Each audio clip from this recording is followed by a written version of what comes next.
across the UK, on DAB+, on your smart speaker, on your smart TV, and on your side. This is Talk.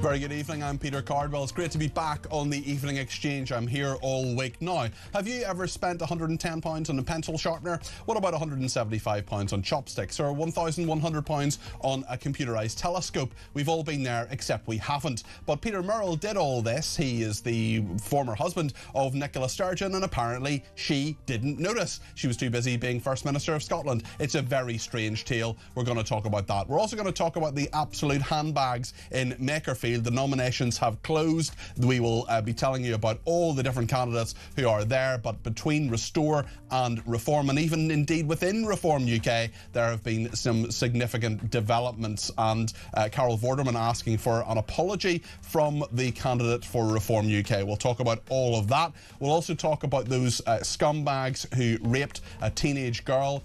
Their sentence, an absolute outrage on Friday that has been referred to the Court of Appeal. It's not often I say this. Well done, Richard Hermer. Well done, Lord Hermer. That was the right decision. I agree with you, and you've done your duty as Attorney General. Well done. First time, probably. Perhaps the only time I'll ever say that. Loads to discuss this evening. Let me know your thoughts, particularly on Sturgeon, but on anything else that you want to talk about. We'll talk about Iran as well. They've just got back their internet, and Claire Muldoon and Sebastian Salek will be on the debate desk a little bit later on too. We'll talk about the temperature as well. Britain baking as the temperature is hotter than California's Death Valley, and no better meteorologist to talk about that but Joe Wheeler, who'll be with us a little bit later on. Let me know your thoughts. 0344 499 1000 is the number to call. You can text me at 72222 with the word talk in your text. You can tweet me at talkTV. Follow me at Peter Cardwell. Send me a voice note, send me a WhatsApp text message, or give me a ring on the main number 0344 499 1000. So much to discuss between now and 10 o'clock on the Evening Exchange here on Talk.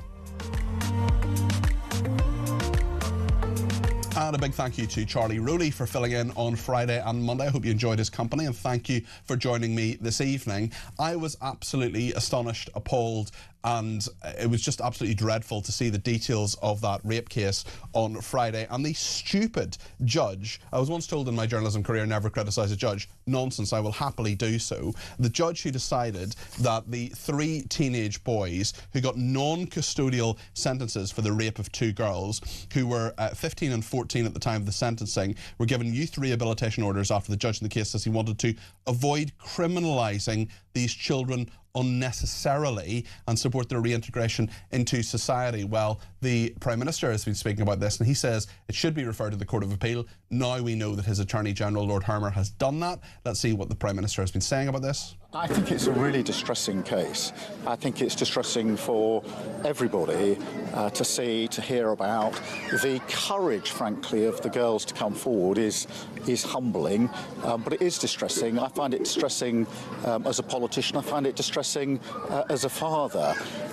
And there are questions about the sentence. The Attorney General has power to refer a case to the Court of Appeal if the Attorney General thinks that the sentence is too lenient. The Attorney General has now exercised that power, so I can announce that that case now will go to the Court of Appeal, and the Court of Appeal will now review the sentence in that case, and that is clearly the right outcome.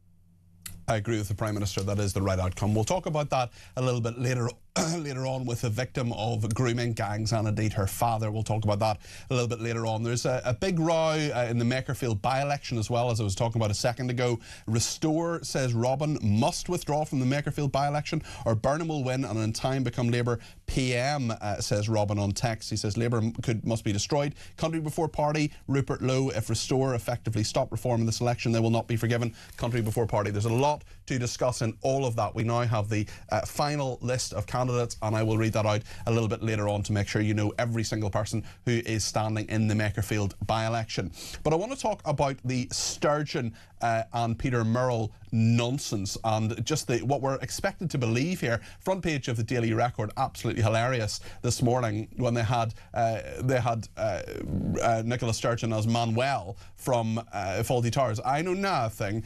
She said that she wasn't concerned about the finances of her party, the SNP, in 2021. This was 5 years ago. This is what Nicola Sturgeon said. Finances. The finances of the SNP are independently audited. Our accounts are sent to the Electoral Commission in common with other parties, and of course published, so there's full scrutiny around that. Money hasn't gone missing. All money goes through the SNP accounts, independently and fully audited. We don't hold separate accounts. We're under no legal requirement to do that. Our accounts are managed on a cash flow basis, but every penny we raise to support the campaign for independence will be spent on the campaign for independence. Well, clearly that was absolute nonsense. Let's hear what John Swinney, the First Minister of Scotland, has been saying. I'm sorry to people who are affected, okay? So I'm quite happy to say that. But my point is that the person responsible for this is Peter Murrell. It's not my conduct that's got to this situation, it's Peter Murrell's. So that's the only point I'm making, but if it helps, I'll say sorry to everyone involved.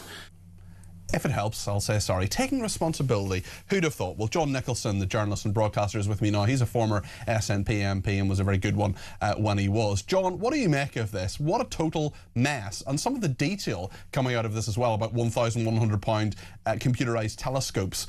All sorts of things that didn't seem to be needed. £175 on chopsticks, for example. It's crazy. Bizarre. I mean, a pepper grinder that costs £2,000. Who buys a £2,000 pepper grinder?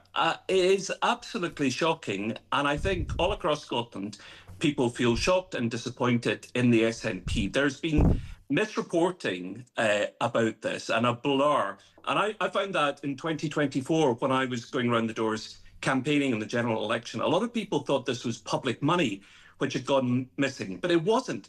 This was the SNP's money, and Peter Murrell, the chief executive, stole from his own colleagues, stole from people like me. I'm one of the donors to the SNP. And so I think there's a keen sense of betrayal, because the SNP is more than a party, it's a movement. And people think that folk in the leadership roles, like Peter Murrell, could be trusted because they share the same vision, and his behaviour is beyond disgraceful, and he'll pay a heavy price for it. 3 designer manicure sets costing £294. Have you seen the man? A special. He's never had a manicure in his life. This is a man who, by the looks of him, doesn't really spend a lot of time looking at personal grooming. So, I mean, some of the expenditure just seems bizarre. I particularly like it's bizarre or not, it's theft. I particularly like the £22 copy of Women Hold Up Half the Sky, selected speeches of Nicola Sturgeon, the Fortnum & Mason musical advent calendar, the Helly Hansen vests, and nearly £18 worth of giant Chocolossus biscuits. Those are also from Fortnum & Mason, I know, because someone bought me that once, and a Beatles fountain pen worth £1,475. I mean, it's comedic, but there are lots of people, including you, who gave their money wanting Scottish independence, giving that money and saying, hold on a second, you're not going to get that back, are you? And it's not going to be spent on anything that you wanted to be spent on, because it's already been spent. What should happen now, do you think? Well, you're absolutely right. So he's pled guilty. So the next stage is he goes before the judge on June the 23rd. Now, you'll know there is a system for criminals to be forced to give back some of their ill-gotten gains. I don't know how much he has left. You know, he owns a house, for example. We know he's got a soft spot for cars. So I think that'll be something for the authorities, especially the judge, to determine. I imagine we'll hear a lot more detail on June the 23rd, because presumably his advocate, barrister equivalent in Scotland, will want to try and set out some kind of mitigating circumstances for why he behaved like this. I mean, was it some sort of mental illness that he had. How could she not have noticed this? How could she not have noticed this? I mean, the house that we saw, it looks like a nice house, perfectly lovely house and everything, but it's not a grand, it's not a rolling mansion, it's not a huge castle. It's a suburban, ordinary, very nice house. I mean, if you start buying all this stuff, surely you're going to notice and say, hold on a second, this looks a bit pricey. Where is it going to be? Where does Nicola Sturgeon remain now, do you think? Because of course she denies all knowledge of this, and the memes and indeed the Daily Record this morning have been absolutely merciless. So the Daily Record, for viewers and listeners south of the border, is a unionist newspaper, a Labour supporting newspaper that has always opposed Nicola Sturgeon very vociferously. So it's no surprise that they'll enjoy this moment. You know, I don't know, Peter. I've only met Murrell, I think, 3 times. Nicola, I've spent a little bit more time with her in campaigns. I get the sense that they led very separate lives. She said in a statement that they never socialised particularly, they never went on a holiday together. I think they had separate lives. She was in the Parliament, he was in party headquarters. As to what she knew, we know that the police have investigated her at great length and have said that she has no case to answer. She's not responsible for any of his crimes. I'm a little bit concerned about some of the coverage that seems to suggest guilt by association, because she was investigated by the police and she wasn't clear. I think it's reasonable, though, to ask the question, how could she not know? I just wonder with the SNP... Well, it's gossip, isn't it? Well, yeah, but I mean, you live in the house and all these things. If you have 3 coffee machines, you're probably going to notice that. I wonder, what remember, Peter, this is over more than... Remember, it's really important to remember, this is over more than a decade. So, I mean, if you have 3 new coffee machines in a decade, you're going to notice. I just have one final question, John. I don't pay any attention to coffee machines. I mean, my partner could bring in a coffee machine and I wouldn't have a clue what the price of it most people on an average salary would notice if you had 3 separate coffee machines. He was on more than 100,000. He was on more than 100,000 a year. Okay, but still, I think it's reasonable to ask the question, why didn't she notice? Just as a final question from me, before I know you've got to go, John, I appreciate your time.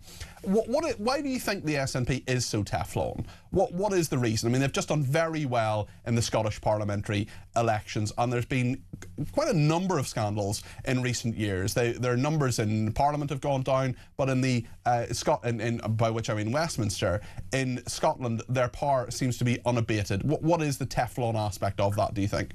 Well, not that Teflon, because I lost my seat with lots of people asking me about a large amount of money that had gone missing on the doorstep. So I think the answer to your question is that there's a sense that the party has moved on. I think the fact that there's a new leader in John Swinney, who seems like a very steady, reliable, trustworthy person that the public trust. I think that's important. There's a new leader. And as you rightly say, the party has done extraordinarily well, winning a 5th election. They just won 80% of the seats in the Scottish Parliament, the constituency seats. Even Margaret Thatcher only managed to get, I think 60% in her prime. So I think Scotland has seen the evidence. They blame this awful man, Peter Murrell, and they've decided that John Swinney can be trusted and doesn't bear responsibility for the crimes of another man. John, thank you. Always good to talk to you. It's John Nicholson there, the journalist and broadcaster. He's a former SNP MP himself. What do you make of this? 0344 499 1000. We're going to talk to Claire Muldoon, the political commentator, in a second, who I'm just going to make a prediction. She's not going to miss and hit the wall when it comes to talking about Nicola Sturgeon. Sebastian Salek will be with us too. Lots of people getting in touch, including Alex from Cardiff, saying, thanks for making me laugh already. The £100 stapler is just so surreal. It's actually a sharpener. It's a pencil sharpener, £110 for a pencil sharpener. Or not noticing a £5 coffee machine in your home. Sturgeon deserves to be in jail, in Alex's opinion. Well, I think Peter Murrell perhaps will be. We'll see what the judge says. Lots on the Makerfield by-election as well. Many people getting in touch about that, and also the case in regard to those 2 Traveller boys. On reform, Lorraine says, I'm increasingly concerned with the way Restore and its supporters are behaving. A prime example is Alex Phillips, who received the most abhorrent abuse online from Restore supporters when she questioned Restore. I also see this venom and aggression when others question Restore. Rupert Lewis said on destroying Farage, he has an abject hatred of Farage in Lorraine's opinion, and I'm sorry, Restore is the party of vengeance and certainly does not put the country or the people first. As with Zach Polanski, the media are woeful at exposing Lowe's past behaviour or Burnham's alleged finances and housing portfolio, and maybe this is the end game of the establishment, says Lorraine. We will talk about that later on, and actually another comment about Robert Kenyon. He is the Reform UK candidate and is in a bit of trouble, quite a lot of trouble actually, talking about various things he said in the past, particularly agreeing with pretty sexualised comments in regard to the broadcaster Carol Vorderman. Lorraine says they were private, and this holier-than-thou stance by the establishment was becoming obviously targeted. It wasn't private. It wasn't private. It was on Twitter. Twitter is not private. It was a public comment. He could have made a private comment by sending a direct message. He didn't. He sent a public message on Twitter, so it was public, I'm afraid. Lorraine continues, Vorderman has for years been publicly more than vitriolic and unpleasant interviews about Farage and Reform. She's called him a liar and a grifter, repeatedly accusing him of lying. She spreads false information about Reform and their policies. I'm sure Carol Vorderman would deny that, and regularly interferes in politics, but is also happy to go on the record about her sexual exploits. So let's get real. I have no sympathy for her. However, this conveniently fits the narrative to stop Reform. Have a look at some of the awful things Streeting, Lowe and others have said. Polanski's sinister lies are paid lip service, but if this was Farage, we all know what would happen. I'm going to politely disagree with you on two counts there, Lorraine. One is that the comment was public, as I said a moment ago. And secondly, people can talk about their sexual exploits, and people can, I mean, it's not something I would do, I must say. They're allowed to have political opinions, just as you do, Lorraine, and I'm very happy to read them out on air. But the kind of comment that Robert Kenyon made about Carol Vorderman, is that okay? Is that reasonable? Is it okay to say that women can't referee matches, that they can't drive, for example? What do you think about what Robert Kenyon has said? In the Makerfield by-election, I'm going to do this once in the show. I'm going to do it now to get it out of the way. Because of electoral law, we have to read out all candidates in the Makerfield by-election. It is held on the 26th of, this is the 26th of May, of course. It is being held on the 18th of June in a few weeks' time. And Jake Austin is standing for the Liberal Democrats, Count Binface for the Count Binface Party, Andy Burnham for the Labour Party, Dan Clark for the Libertarian Party, John Dyer is an independent, Ed Gemmell for the Climate Party, Paul Gould is an independent, Alan Howling Lord Hope, the official Munster Raving Loony Party, Robert Kenyon for Reform UK, Robert Pownell for Protect the Wild, Rebecca Shepherd for Restore Britain, Sarah Wakefield for the Green Party, Peter Ward for Rejoin EU, and Michael Winstanley for the Conservative Party. Let's talk to the debate desk next. You're going to want to hear what Claire Muldoon has to say about Nicola Sturgeon. I'm going to sit back, I'm going to take my Diet Coke, I'm going to have a little relax, and I'm just going to listen to Claire. You're going to want to hear what she has to say, and Sebastian Selleck too. Stay with us.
If your other half came home with £125,000 worth of motorhome, wouldn't you go, darling, where did you get that from? Yeah. Have that turned up on the driveway? Where did you get the motorhome from? It's a very expensive motorhome. £81,000 Jaguar, Volkswagen Golf, partly funded with stolen cash, luxury watches over 9,000 quid, Mont Blanc pens, a £3,232 coffee machine. Like, what was the man doing?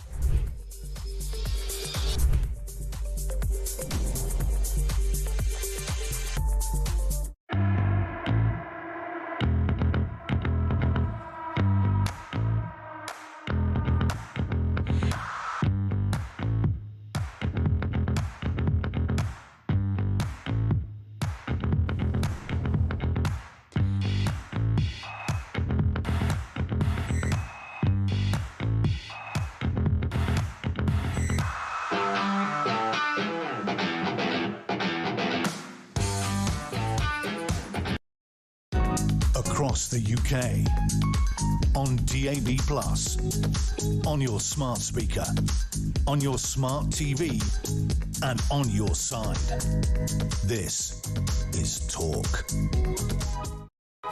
Lots of people getting in touch on the Reform and Restore Britain problems and debates that have been had. There are also debates within Reform UK as well. Zia Youssef slapping down Robert Jenrick as well about immigration policy. That has happened today. One person says, I would be supporting Restore UK if possible. I used to support Reform, but I don't trust Farage to follow through. Also don't trust Zia Youssef. Another person, Simon in Durham, says, I find it incredible Reform think they own the right-leaning voices of the people in Makerfield. No one owns your vote. Reform will have to suck it up if Restore do well. They peaked way too soon. And by 2029, there may be another option on the right, and that option will be Restore. Britain doesn't need to be reformed, it needs to be restored, says Simon in Durham.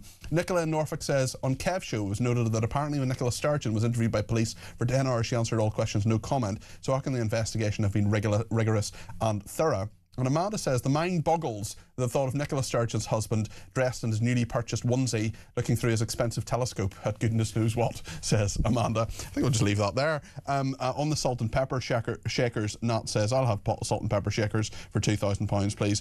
I hope you have a lovely weekend. They're actually £2,600 for the salt and pepper shakers. Claire Muldoon, by a marvellous coincidence, is with us on the debate desk, the political commentator, and Sebastian Selleck too. Lovely to see you. Good to Sebastian, see you. Always a pleasure to be in your company, but I'm just going to say that you've already had someone drop off Claire, the viewing. Claire being here, I think on the night of Nicola Sturgeon and Peter Murrell. Claire, I mean, have you often spent £1,199 on a computerised telescope? What about £2,000 on 8 umbrellas, for example? I don't think I've ever spent £20 on all the umbrellas I've ever. You use the umbrellas, you like to get yourself out of the rain and stuff like that. Why just not get an Uber then? It'd have been cheaper than £1,800 for £943 on a ladder. A 620. It's a library oak ladder. It's That's not right. a normal ladder. It's not a normal ladder. It's £625 on a Royal Mint silver-proof coin set, and £550 on an Airbus model helicopter. 3 designer manicure sets costing £294. I've got my Diet Coke. I'm just gonna sit back, relax a wee bit, and go. Claire, tell us what you think. Right. So, not only have we got the manicure sets and everything, the other thing that really struck me was the 2 pairs of Gold Leaf Gents Dry Touch gloves. Accompanying that were 6 bottles of Avon Skin So Soft body spray. Gorgeous. Just saying. Anyway, I was just looking at the election results for the SNP in the last election. There was a 51% turnout in Scotland, right? And the SNP got about 37% of the votes. And they're still got the majority in. They seem untouchable. Right. It's the fifth general election. Fifth general election victory. They've had their CEO Murrell admit embezzling £400,000 from the coffers of the SNP. One question I would ask is, if he was able to embezzle that from his own party, what have the SNP been really doing for Scotland? And I think the answer to that question is plainly, glibly put, well, they haven't been doing anything, have they? They've taken out from education, they've taken out from health, they've taken out from infrastructure, they've taken out from practically everything they have touched. And yet, John Swinney now, an hour ago, put out an X that he's still advocating for independence and an independent Scotland. Now, I mean, if they were a partnership of a husband and wife and you are about to get married, I'm quite sure you and Jordan, I'm sure you share most things. Yeah. Right? If I came in with the United Kingdom silver-proof coin set from the Royal Mint for £625, she would know about it. Are you Jordan's boyfriend who's gone missing? Are you the one? Kitty Price's boyfriend's gone missing, or husband? No, not the same one. Not a different Jordan. A different Jordan. Okay. Right. So we're in this position where he's admitted guilt, and he's now held up in Stockton, I think it is. I don't even think it's Barlinnie. And the wife is saying that she knew nothing about it. And that for me smacks as Joanna Cherry, whom I think is an amazing politician, a wonderful woman, on the right side of history, I'd say, has said she is guilty of at least a lack of curiosity. Let's hear what Joanna Cherry said, then I'll find out what Sebastian thinks. Joanna Cherry, former SNP MP, who is extremely critical now of the party. This is what she said. I mean, I called today for an independent inquiry into why the party's internal governance systems didn't work at the material time, and why those of us who were elected to oversee the party's finances were prevented from doing so in such unpleasant circumstances. And where does this leave the cause of Scottish independence?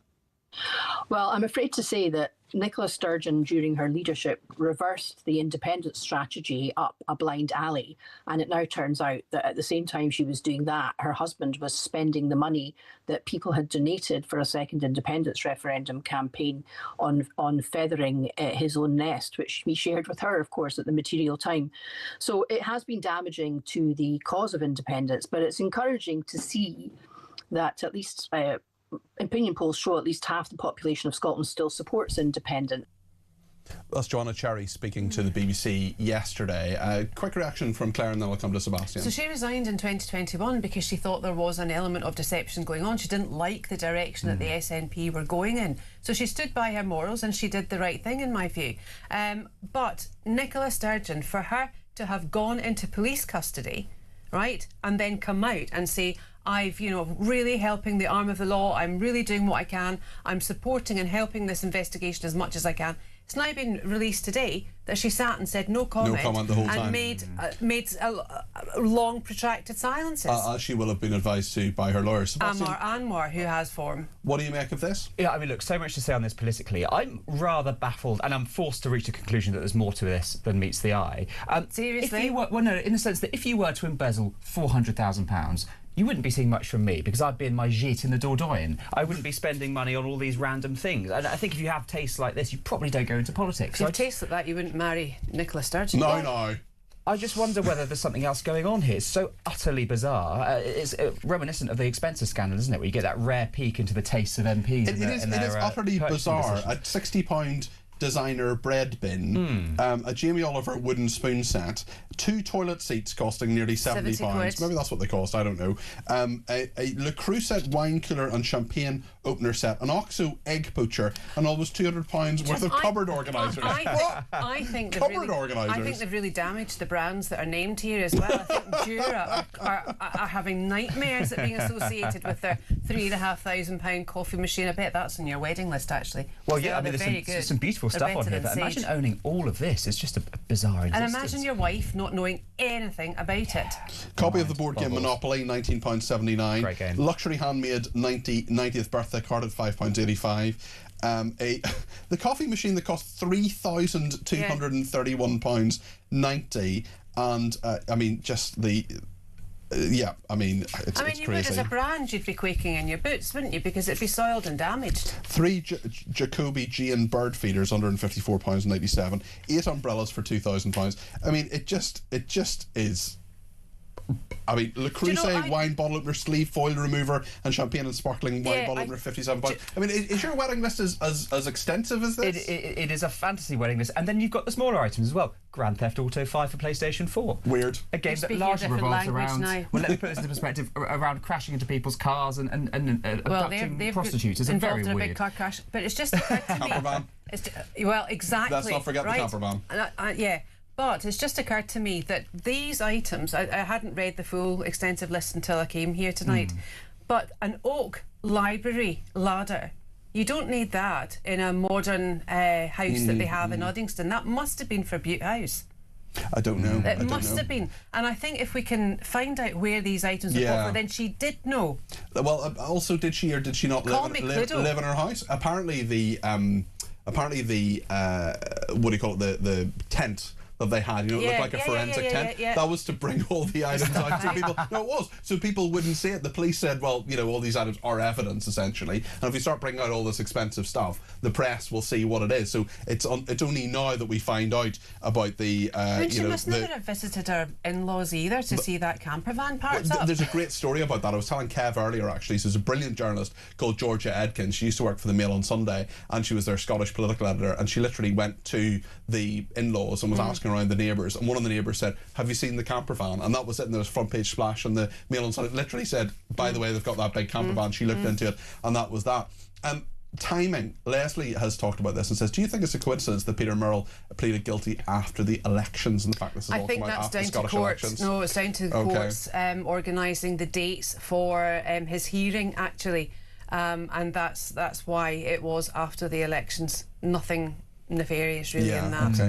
Sim in Wanstead says, oh Peter, good to hear your voice again. Thank you, Sim. I hope the air conditioning is working in your studio. It is, I can confirm that. Thank which God is great. There is one of my colleagues who shall remain nameless who would not be doing her show if the air conditioning wasn't working. I hope the air conditioning is working. Yes, I'm melting in a darkened room with a fan on me. I bet Nicola I know nothing Sturgeon is lying around her pool in this weather, maybe on a £3,000 Lido she knows nothing about, says Simi. And Chris says, so it's not oh, that's about something else. I'll come back to that in a minute.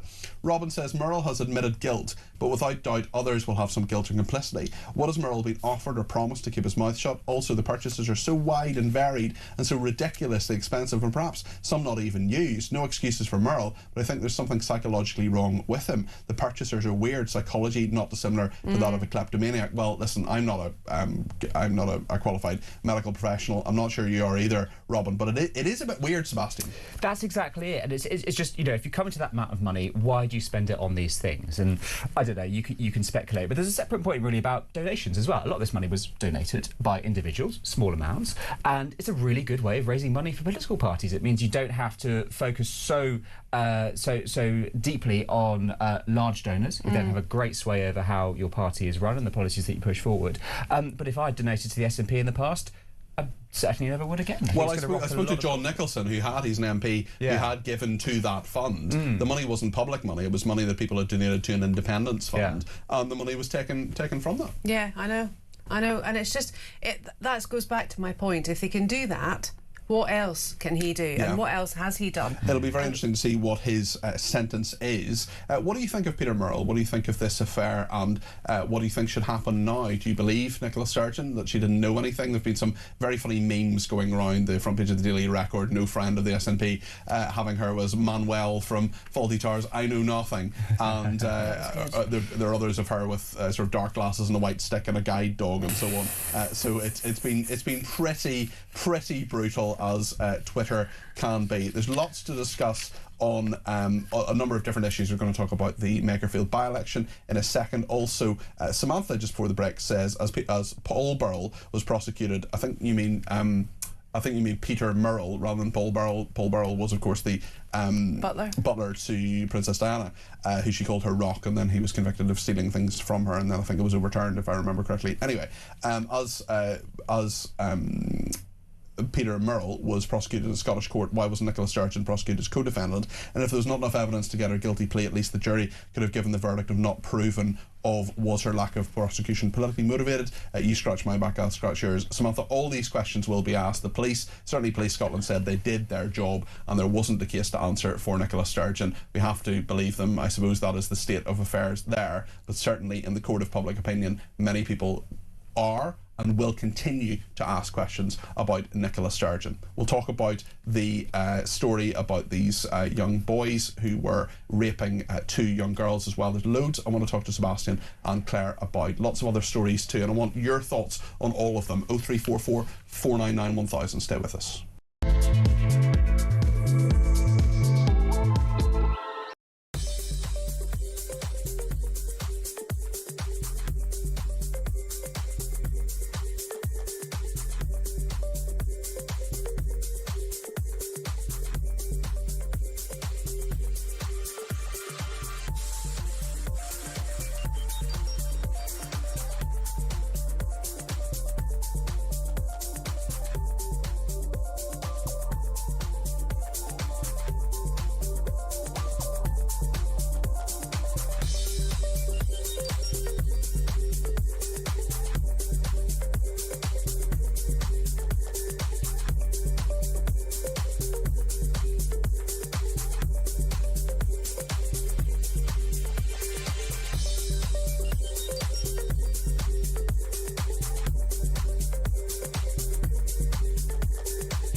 Across the UK, on DAB+, on your smart speaker, on your smart TV, and on your side.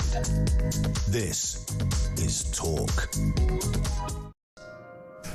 Well, thank you, everybody who has been in touch. Ernie says Peter Sturgeon and her husband fighting like mad to get independence for Scotland. What's the first thing they buy with the donations to make that happen? A motorhome, so they can go and stay anywhere but Scotland when Scotland goes bankrupt, says Ernie. Well, maybe they want to go to Inverness. Maybe they want to go somewhere else in that motorhome. Apparently it was never actually used, which is also quite strange. Dawn in Chelmsford says at one level, the Peter Murrell story is bizarre. It's difficult to understand why he purchased so many luxury items. Why didn't he hide the money, or did he hide it in plain sight? Very interesting. On that as well, another person said Sturgeon's husband obviously felt inadequate and was buying stuff to feel better about himself, probably buying presents to make people like him. No doubt he will play the mental health breakdown card in court. Well, we don't know any of that, actually. We don't know if that's true, and we don't know what his motivations were. We'll hear more about that. But one thing I'm pretty interested in is what is happening in Makerfield, and there are a number of different rows. Firstly, the Green candidate had to withdraw. There's now a new Green candidate who is there for them, Sarah Wakefield. We've been talking about I've read out the list of all the candidates as is required because it's in the election period, so I've done that and fulfilled my legal obligation. But we're going to talk about the different controversies there. Restore Britain, for example, have done very well in an opinion poll. Now, it was a small sample, but it was done by the Sunday Times, and it showed that Restore Britain were around 7%. And if you added together the Restore Britain and Reform UK numbers, Reform would win, but there were about 3. Reform UK were about 3 points behind Andy Burnham, so they could in theory beat him. Also, Robert Kenyon, who is the candidate for Reform UK, has been under pressure because of quite a number of pretty distasteful things that he has put on social media in previous years. We had a texter a bit earlier on, Lorraine, who said it was private. Well, it's not private if it's on Twitter, it's public. You can direct message people privately on Twitter, but this was something that was in the public domain. We also know that Robert Jenrick, who is an MP who's in Reform UK, was talking the other day about immigration policy. He's been slapped down by Zia Youssef, and that in the middle of a by-election isn't perhaps the happiest or healthiest relationship between him and Zia Youssef within Reform UK. Sebastian, what do you make of all of this? Because it's one of the most scrutinised and most watched by-elections probably of my political lifetime, even before then, and we're in a situation where lots and lots of people there are lots of different controversies already, never mind the issues that are at stake in Makerfield and beyond. Yeah, and look, Reform I think are in a really difficult spot here, and to an extent I'm not surprised, because their vetting process leaves a lot to be desired. I think when you're on the extremes of politics, you're naturally going to get more people who have, let's face it, slightly more colourful views. But then you have people like Danny Kruger coming out to defend him, and this is what really strikes me. This is a man who is widely respected in Westminster. You know, you may not agree with his views, but he's seen as an intellectual, as a thinking MP, and he's coming out and having to stand by these comments, which is, I think, very, very unbecoming of him. And I think he felt very uncomfortable. I listened to that interview. Uncomfortable about I'm not going to sort of say what it was, but it was a particularly graphic description of what someone wanted to do to Carol Vorderman, which was not very nice at all. She has demanded an apology. Should she get one, Claire? Well, yes, I think she should get one, because this is now out in the public domain, and he is potentially going to be elected into public office. And I think not only from an optic, which I know a lot of them look through, a lens to look through to make them look good. I think this is actually, it was gross. It was disgusting, the comments, and there was 2 men, and one, I think he goaded the other one to say it would be a good idea or something like that, whatever it was. Well, one of them made the comment, the other one said, you're just saying what we're all thinking. That was it, yes. Now, it did go back to 2021, I think, which I wonder if she was aware of it at the time. I would doubt it very much, because there are probably quite a few people who have said this, horrible things like that on social media. But now, he is a candidate for Parliament. Exactly. He may well become an MP. He's also said things that he doesn't believe women can referee matches, rugby matches. He also says women can't drive. Well, he's true, he's right. Women can't drive. Well, have you seen some of them? Can you drive? I can really well. I don't drive in London. But not women in general can't drive? Well, women in general are rubbish drivers. They've got no concept of space. They can't parallel park. Reform on the phone. There's a shortlist they want to fill. Maybe you should move to Saudi Arabia, Claire. Maybe that would be a good place for you. Although apparently, Too hot. Well, women can drive in Saudi Arabia now. It's just other people. And they can't referee rugby matches either, I'm afraid. Why not? Oh, how can they? They've got big 20-stone lads in there. How on earth can... We heard of women's rugby. Well, we've seen plenty of examples of poor male refereeing in rugby and football matches. Yeah, why are women better or worse, Claire? Well, they're better than that to referee, that's what I'm saying. Sebastian, if your eyes had any of this, I think there would be a little bit of pushback. Yes. A little bit Not of from pushback. me, they wouldn't. Chris in Newbury says, so it's not okay for men to say women can't drive, but it is perfectly okay to politically debate and fine to tell women that they should allow men in dresses and with a penis to change in changing rooms. I think we all know who the misogynists are, says Claire. Lots of discussion on all of this as well. Do you think the recent chaos and disorder within Reform UK is a sign they're feeling the pressure of Labour topping the polls in Makerfield? Andy Burnham doing pretty well in that one poll, small sample, but nonetheless really the only opinion poll we have. Yeah, look, I think it's a sign of the route that they have to go through. The reason Reform has come up is because they have spoken to people who are on the extremes of politics, who aren't really spoken to by politicians, because they have quite niche views that many politicians don't share. Maybe they just feel completely turned off politics because they feel politicians have let them down. And I think that's quite reasonable, but the problem is, if Reform wants to be seen as a mainstream party and they want to win a lot of seats and they want to do well in the general election, they have to move away from that.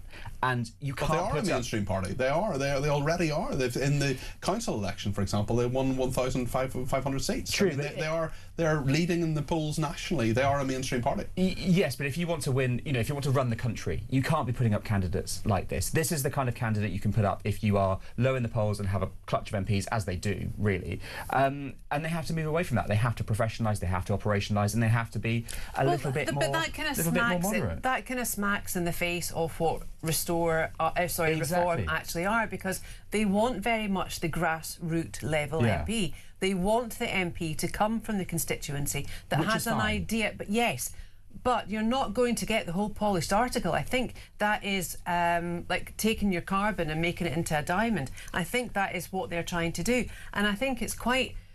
I don't like the aspect of, printing and preparing and, all this, because that for me isn't authentic and it lacks legitimacy almost. I agree with you in the sense that we do hold our politicians to too high of a behavioural standard, in the sense that you should be allowed to be human. Yeah, but this you should be allowed to behaviour. say what your favourite biscuit is, but this is different. This is completely different. This has crossed a line, and he should not be standing in public office. And I'm surprised at Danny Kruger, to be honest with you, defending it. Well, it was interesting with Danny Kruger. I'm not really defending him, but he wasn't aware of the comments before they were put to him. He should have been. He should have been briefed about that before he went on, and it was obvious that was going to be asked by Emma Barnett on the Today programme. Steve has been in touch with a message saying, Sebastian, Labour's vetting is obviously so marvellous. False CVs aplenty, a corruption minister sued for corruption, a bit of tax dodging, insurance fraud. I could go on. So, I mean, Reform UK clearly has problems with vetting, but Labour perhaps not much better. We've got a Chancellor who lied on her CV. Yeah, look, I think all parties have challenges, because you have to essentially look at someone's entire history, and we know that journalists are very good at unpicking that, particularly in this world. But if Reform get it wrong with a by-election candidate, what's it going to look like when we have 650 candidates come forward at a general election who could we have had, I think, with 10 or 11 council candidates who have already had the whip removed, one of whom said that Nigerian people should be melted down to fill potholes, which is just the most appalling thing I've heard in a very long time. We'll return to these matters. I also want to talk about this court case, which the Attorney General has done the right thing. It's not often that I say well done to Richard Hermer, but he's done absolutely the right thing. We'll talk about that after the break. Quite a number of people getting in touch about that particular case. This is the review now. The Court of Appeal is going to review the non-custodial sentences stupidly given to 3 teenage boys for the rape of 2 girls. The boys, 2 of whom were 15 and 1 14 at the time of sentencing, were given youth rehabilitation orders. The judge said he wanted to avoid criminalising these children unnecessarily and support their reintegration in society. I don't want those kids anywhere near society. I want those kids properly psychologically evaluated. I want them in a young offenders institution, and I want proper rehabilitation over a long period of time before they're anywhere near society. That's what I want. We'll find out what Claire and Sebastian think and what you think in a second. 0344 499 1000. Stay with us.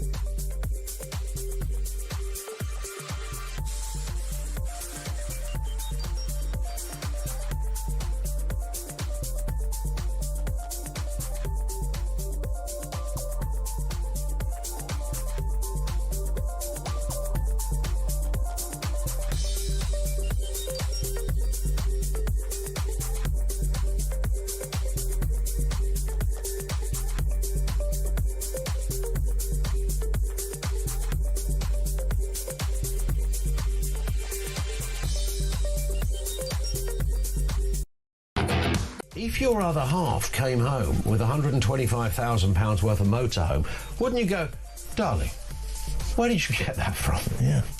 Have that turned up on the driveway? Where did you get the motorhome from? It's a very expensive motorhome. £81,000 Jaguar, Volkswagen Golf, partly funded with stolen cash, luxury watches over 9,000 quid, Mont Blanc pens, a £3,232 coffee machine. What was the man doing?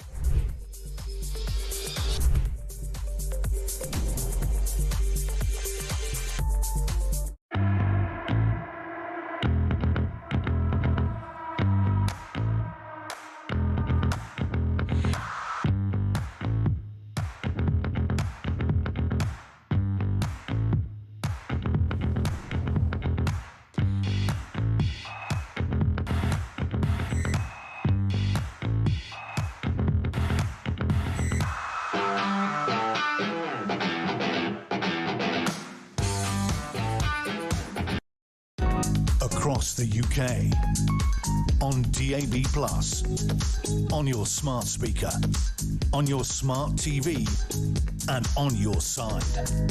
This is Talk. Thank you so much to everybody who has been in touch. Quite a number on Scotland. And Zarina says, I wonder how much less people will donate to party funds for the SNP. Peter Murrell's actions could change the face of politics in Scotland. As for Sturgeon, a no-comment interview by police has to be questioned, surely. I think it's perfectly reasonable to ask all these questions. It's perfectly fine to do so. Graham says there's an ability for a select committee in Westminster to demand Nicola Sturgeon appears before them. I don't think so, because she's not an MP. So, I mean, they could, in theory, call her. Joanna Cherry has asked for a public inquiry. There's quite a number of questions around that. We will return to this story, but I want to talk now about another really important story. It happened on Friday. I was off on Friday and Monday, so it's the first time I've covered it, but I was absolutely outraged and have been for days about this. This is something the government has done correctly, and the Attorney General has said there should be a review of the non-custodial sentences given to 3 teenage boys for the rape of 2 girls. The boys were 15 and 14 at the time of sentencing. Let's see what the Prime Minister has said. I think it's a really distressing case. I think it's distressing for everybody to hear about. The courage, frankly, of the girls to come forward is humbling, but it is distressing. I find it distressing as a politician. I find it distressing as a father. And there are questions about the sentence. The Attorney General has power to refer a case to the Court of Appeal if the Attorney General thinks that the sentence is too lenient. The Attorney General has now exercised that power, so I can announce that that case now will go to the Court of Appeal, and the Court of Appeal will now review the sentence in that case, and that is clearly the right outcome. Some detail of what actually happened when these 3 scumbag children raped these 2 girls came out in a very moving interview on the BBC and the Laura Koonsberg programme on Sunday. Just to warn you that there is some distressing content coming up. If you've got somebody in the car with you who shouldn't hear it, please turn the radio down for the next minute or two. This is what was said on the BBC on Sunday. The words hit like a rock straight in my face. He almost made it seem as if what the boys did was not okay, but it was okay in the eyes of the law because they were still children. And what did that mean to you? It meant that why did I sit and put myself through the pain of going to court, going through a trial, reliving everything because of evidence and watching it all happen again? It sort of gave me a sense of what's the point? Like, what was the point in putting me through that just to say that it's fine? Quite a lot of reaction to this. Leslie says, why does Starmer wait for the public outrage on this lenient sentence of the 2 rapists? He should have acted immediately.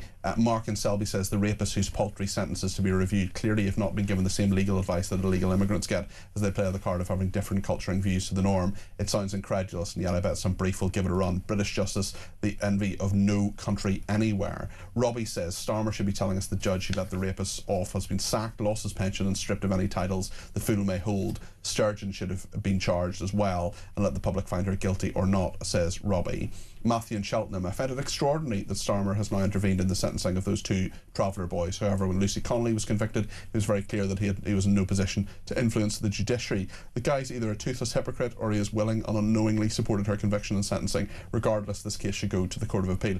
Matthew, that's a fair point to make, but I think we do need to focus on the fact that this is so much more serious. Like Lucy Connolly, we've debated that ad infinitum in this show and many other shows as well. This is the rape of 2 children here, and we're talking about 3 children who did it. It has been referred to the Court of Appeal. Richard Hermer, the Attorney General, has done that. That he is doing his job, and well done to him, something I don't always say. Really, really distressing detail here. What on earth was going through the judge's mind, Claire? I really don't know, because I've covered some cases in family laws and everything out in the family law courts, and cases not unlike this, unfortunately. And it is heartbreaking, and even more so as a mother, as a woman, to have listened to those girls go through, word by word, emotion by emotion, minute by minute, to relive that and retell that in a court. I don't know what on earth that judge was listening to or looking at when those girls were testifying. They would have had reports on the mentality, the mental health, the mental space of the assailants, of the rapists, and that would all have been documented. He will have had all of the information there. I just can't believe that he gave, in the eyes of the law, not a custodial sentence for those boys.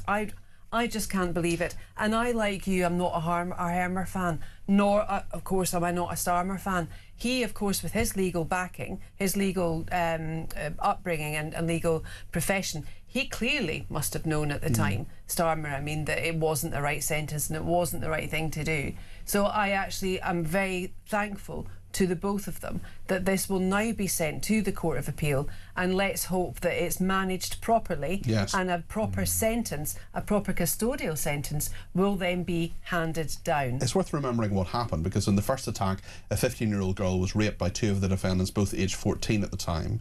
In the second attack, the 3 boys threatened a 14-year-old girl with a knife. 2 of them took it in turns to rape her, while others encouraged and filmed the offending. The boys were sentenced at Southampton Crown Court on Friday, when the 2 15-year-olds were each given a 3-year youth rehabilitation order and intensive supervision and surveillance. The 14-year-old boy was given an 18-month youth rehabilitation order. What about the judge in this? Presumably he has many questions to answer, Sebastian. Yeah, I mean, look, the crux of this is, what do you do when a child commits an awful crime? And we can have a lengthy debate about the legal reality of that. I tend to lean in favour of rehabilitation and the idea that somebody has done something awful, but yes, they're very young in their lives and there is potential to to save them.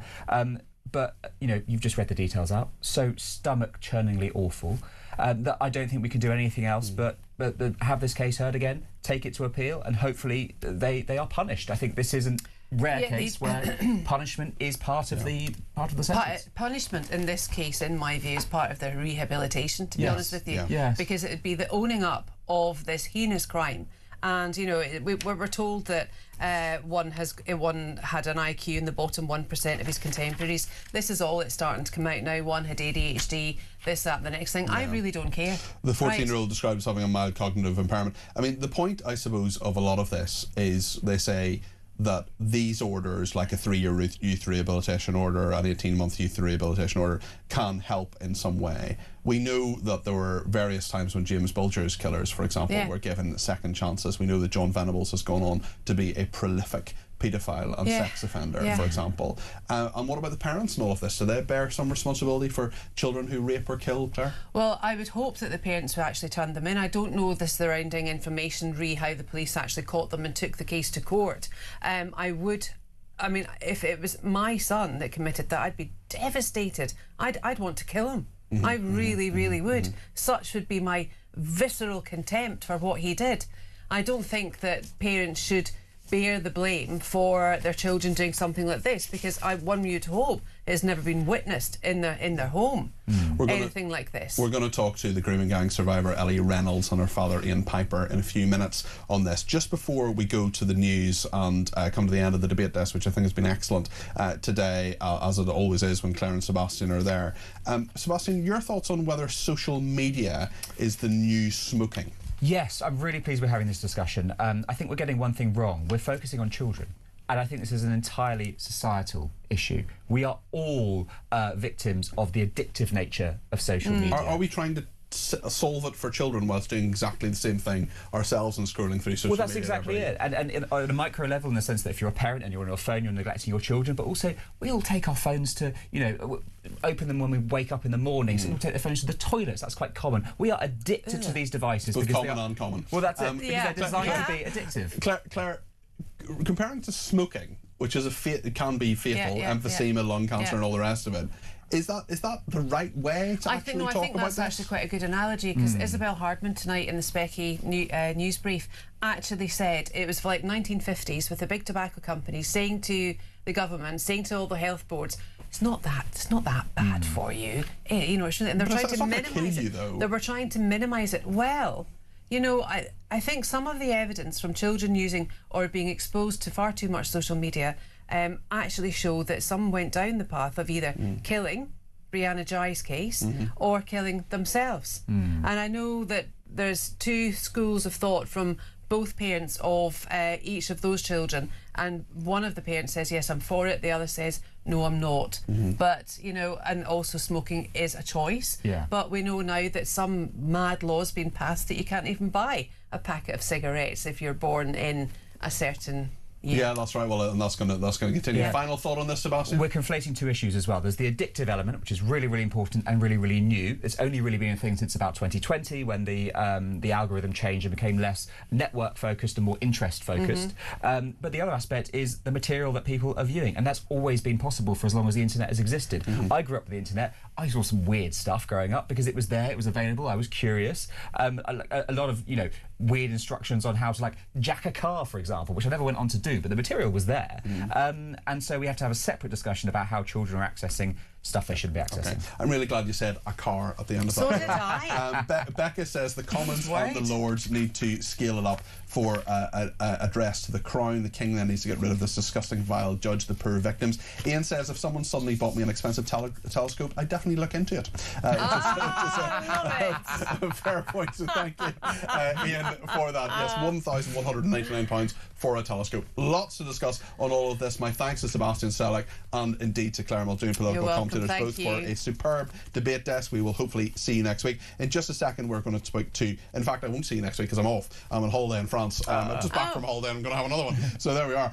But I will see you in 2 weeks. But Ellie Reynolds, the grooming gang survivor, is going to be with us in a second to give us her thoughts on all that Starmer and Hermer have been saying in all of this. We'll get your thoughts. Plenty of people ringing in, but do give me a shout. 0344 499 1000. Send me your voice notes as well. Plenty to discuss here on Talk.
across the UK.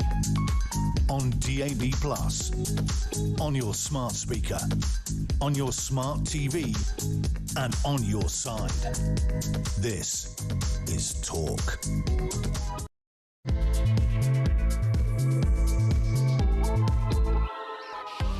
The Court of Appeal is to review the rape sentences of 3 teenage boys. That's the right decision, I think. We'll be speaking to a grooming gang survivor in just a second about what she thinks and what all the politicians are saying and doing about this judicial outrage. We'll talk about the problems in the Makerfield by-election, mainly within Reform UK, but also with Restore Britain as well in the Green Party. There's quite a lot of discussion around that. And I don't know if you've noticed this, but it's quite warm at the moment, so we'll be speaking to the meteorologist Joe Wheeler a little bit later on too. As always, your calls are very, very welcome on whatever you want to talk about, including Nicola Sturgeon and her husband's expensive telescope. 0344 499 1000 is the number to call. You can text me at 72222 with the word talk in your text. You can tweet me at talkTV, follow me at Peter Cardwell, or you can send me a voice note, send me a WhatsApp text message, or give me a ring, all on the main number 0344 499 1000. So much to discuss between now and 10 o'clock. Stay with us here on Talk.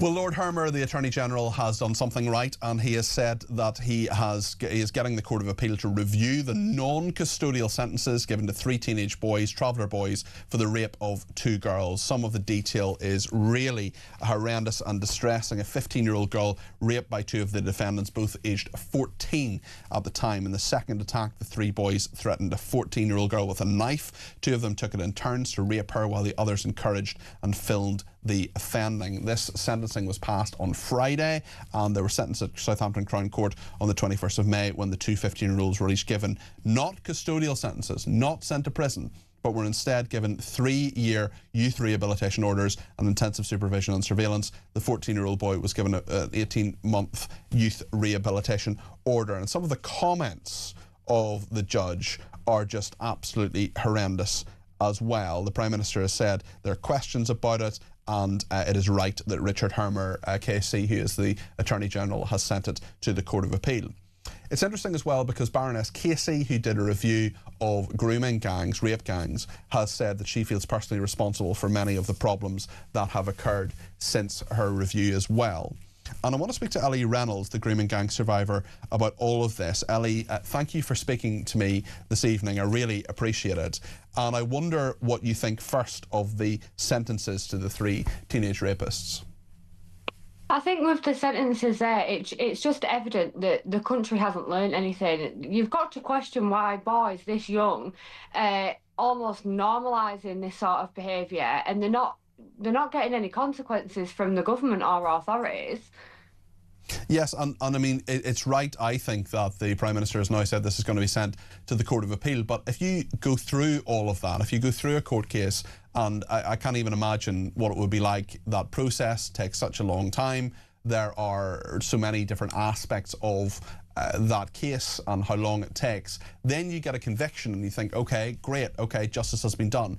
And then those sentences, non-custodial sentences, get handed out. The thing is as well is that what people don't really recognise that much is that you've got a case going on for many, many years, especially as a victim, and people just think that once the case is over, that's it, it's done. Whereas the victim's got to live a life sentence now.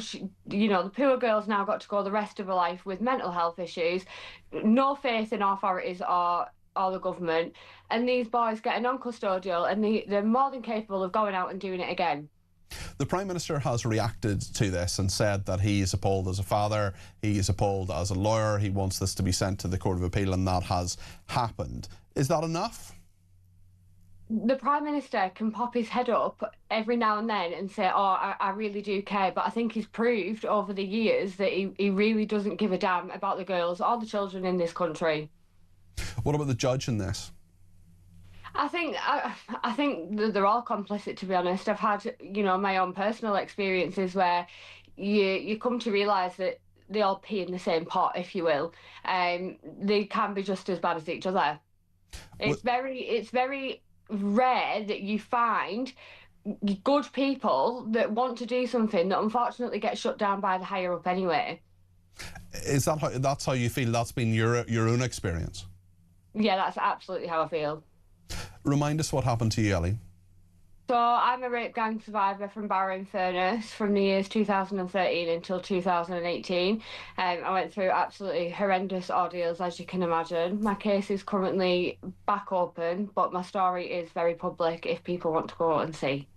Are there any politicians or parties you would particularly trust to actually address the issues in your case and these issues more generally? Are there better politicians, or are they all the same? See, I think especially with my own personal experience, I went to, different parties. I went to different politicians, and I begged for help for many, many years. The only person that really listened to me was Nigel from Reform. He was so understanding, and he really was great, and he did promise that he would make a change. I think between Reform and Restore, it's a shame really that they can't get together. Mm-hmm. What do you think this judge should do now? Should there be questions for him? Should his own position be looked into? Because we talk about the independence of judges, the independence of the judiciary, and we say that's a good thing in this country, but they've got to be held accountable too, don't they? Absolutely. I think anybody that fails these children in this country should be held to account. Absolutely. I think the question should be raised with the judge, raised with any prosecutions, raised with any... because obviously these young boys would have had to have a pre-sentencing report. I think that they should all be put in a room and questions should be raised with all of them. When you think about the boys who were 14 at the time of the attack, should we give any... I don't know, I don't want to use the word understanding, but should there be any mitigation for the fact that they're young? Should we treat them exactly how we treat people who are adults who rape women? I would be treating them as though they were adults, because it's a lot less likely that they will go out and reoffend and do it again. Yeah. If there is a custodial sentence, do you think rehabilitation is actually possible for people like this? No, I think it's scientifically proven that a sex offender has that mindset from the age of 12. Rehabilitation and a course for a couple of months that's put on through the government, I don't think you're getting anywhere with that.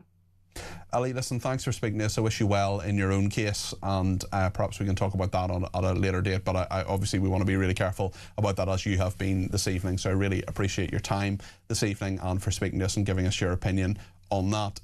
Ellie's father is Ian Piper, who has been campaigning on these issues, and he joins us now. Ian, great to talk to you. Tell us your thoughts and develop what Ellie has been saying there, particularly about these boys and the fact that they were given a non-custodial sentence. I totally agree with Ellie there, mate. To me, you what was it? A police officer said to me, you're criminally minded at the age of 10.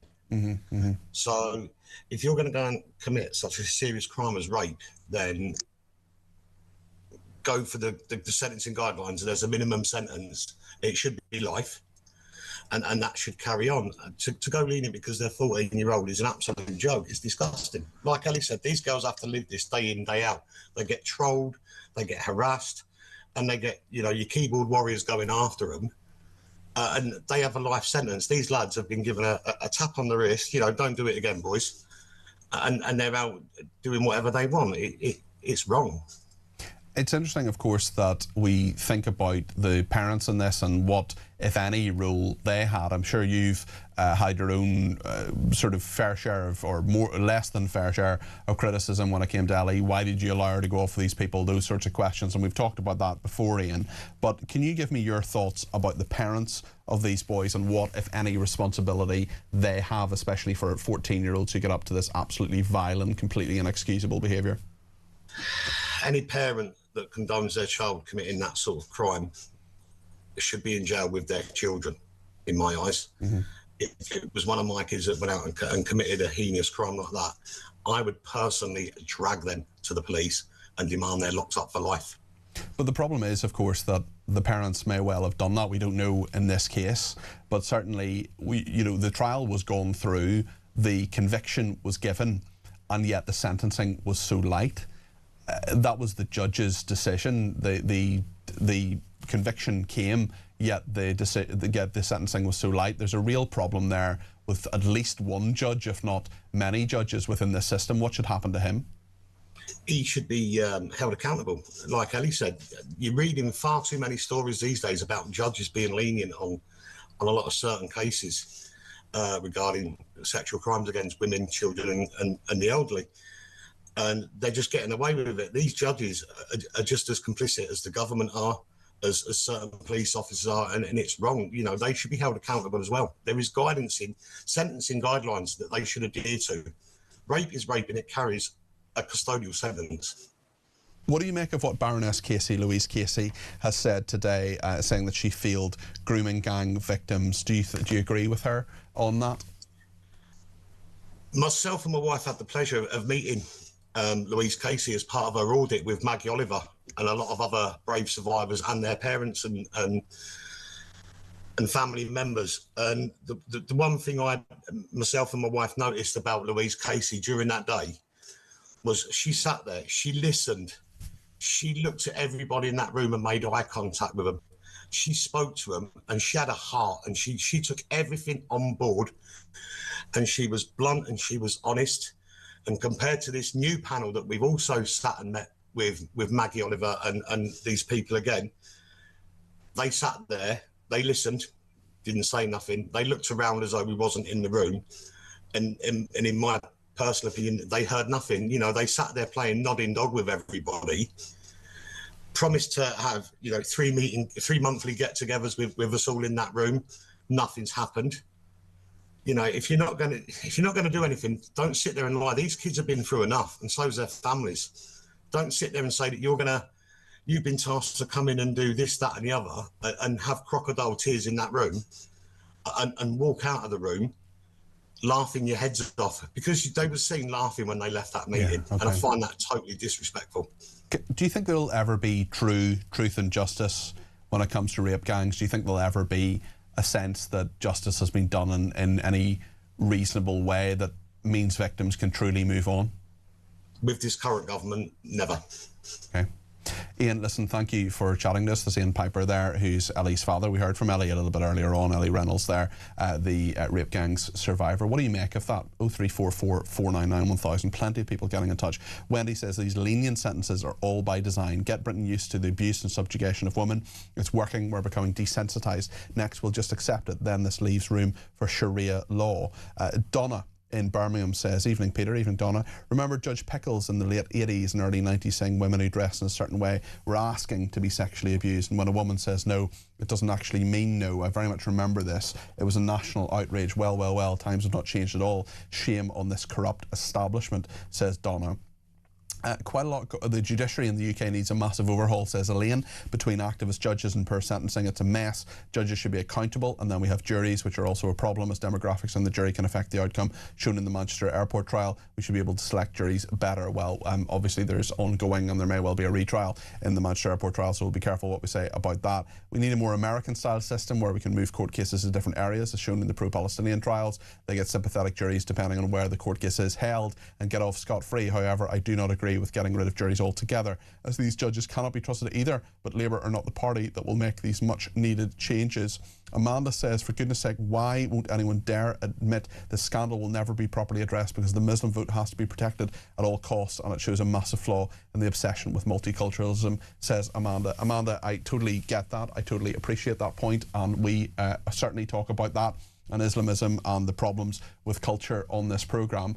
There is a problem too with the traveller culture, and I expect many people will disagree with me on this, but I don't care. Traveller culture is bad. Traveller culture involves people not living in houses, involves people not giving their children a proper education, it involves people not instilling proper British values in their children, and partially attitudes to women are terrible. Attitudes to women in the home, whether that's a van or a camper van or a caravan. There are many women in the traveller community who are absolutely subjugated to their husbands. There are many girls who don't get a proper education, who move schools or aren't educated properly and are married far too young, and indeed are sexually active far too young. And some of that, not all of it, but some of that culture has led and is part of the fact that you have 14 and 15-year-old traveller boys raping and filming girls. The traveller culture is something that I think needs to be seriously reviewed, needs to be seriously thought about properly in terms of how it fits in with British values. That is not going to make me popular. That is going to get me angry emails, no doubt, from their, bodies which look after traveller culture. I'm very, very happy to interview them about that on a future occasion if they want to. But there are many, many aspects of traveller culture which are not conducive to a good society and not conducive to good outcomes for traveller boys and girls in particular when it comes to their education and when it comes to their values. That is my opinion. That is my strong opinion. I've had it for years and I'm going to continue to have it, and cases like this do not help that opinion change one iota. Thank you to Alex in Cardiff, who says, I don't think it's social media, it's the smartphones that will go down in history as an invention that ruined mental health. I love being young and you had to arrange meeting your friends and free to go ice skating or play football or settle down with a good book, but life is getting impossible to live unless you have a smartphone. I think if we all went back to our Nokia bricks from the Matrix instead there, mental health wouldn't be such an issue today. Kevin says, I think Peter Murrell will get a 1-year sentence, serve 5 months, then Nicola Sturgeon will say she gave him a second chance and they will be back together again. All planned when they got caught. Well, we don't know what the true reality of their relationship is. I want to hear a voice note from Alison in County Antrim, who's got in touch about Nicola Sturgeon and Peter Murrell. Hi Peter, it's great to see you back again after your break. It's Alison from County Antrim. Just read the Nicola Sturgeon story. It just defies logic how she can deny the fact of ever knowing about what her ex-husband's state of play as regards his finances were. Camper van is the sort of thing, you can't miss it. Amongst the other things that were bought, it's just crazy story.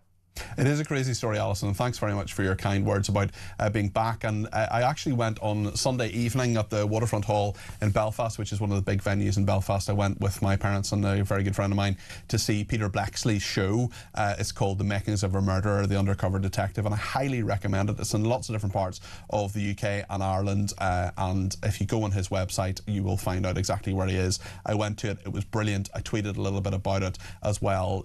Peter, as you know, I mean, he's a fantastic storyteller. He's a great crime analyst, and we have him on this station. I think he was on this morning with Jeremy actually, and he always speaks total common sense and has an amazing backstory as well. He was undercover and then it was exposed. It led to a mental breakdown. I mean, he just has a fascinating story. He's also really, really, I hope he wouldn't mind me saying, obsessed with a particular murder that happened in Scotland as well, and he's done some great work on that. I just highly recommend his show. It's very, very good. Mrs. B has been in touch to just let you know, Peter, Avon's Skin So Soft is really good for keeping the midges away, so perhaps Peter Murrell had a genuine business reason for that purchase on the campaign trail. Fenton says this needs a deeper investigation into what Nicola Sturgeon knew and why. Census Communis says politicians in 99% of countries do not buy motorhomes. I know France, Italy, Spain, Israel, US, well, they buy villas in the south of France and boats, not motorhomes. So these people are peasants. Money and job has gone to their head. Greed and theft. And Angie says the really big question on the evening exchange is, are you wearing shorts, Peter? I'm afraid I am, actually. So the business side is here with my jacket and my shirt, but yes, underneath the desk. And you're not seeing them, Angie. I am. You're not seeing my knobbly knees. I am indeed wearing shorts because it's flipping hot. We'll talk about that a bit later on in the programme. We'll take more of your calls, texts, tweets and voice notes too after the break. If you want to get your voice on the air, please do give me a ring. 0344 499 1000. Stay with us.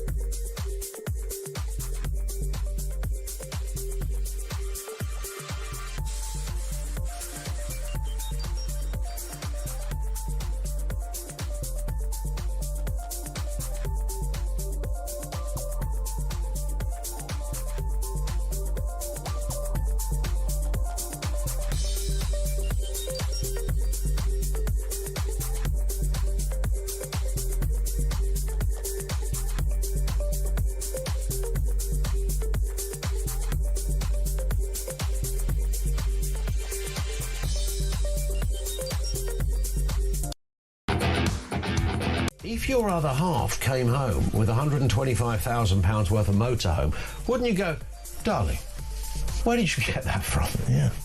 Have that turned up on the driveway? Where did you get the motorhome from? It's a very expensive motorhome. £81,000 Jaguar, Volkswagen Golf, partly funded with stolen cash, luxury watches over 9,000 quid, Mont Blanc pens, a £3,232 coffee machine. What was the man doing?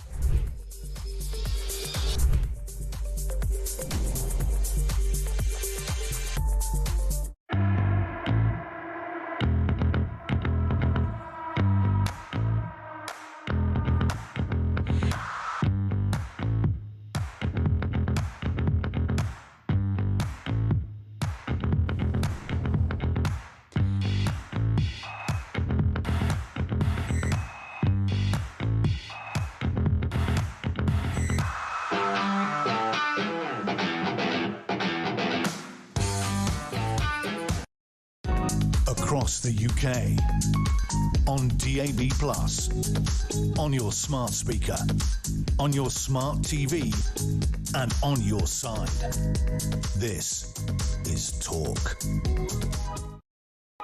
Let's hear a voice note from Tristan on the teenagers who have been convicted of rape.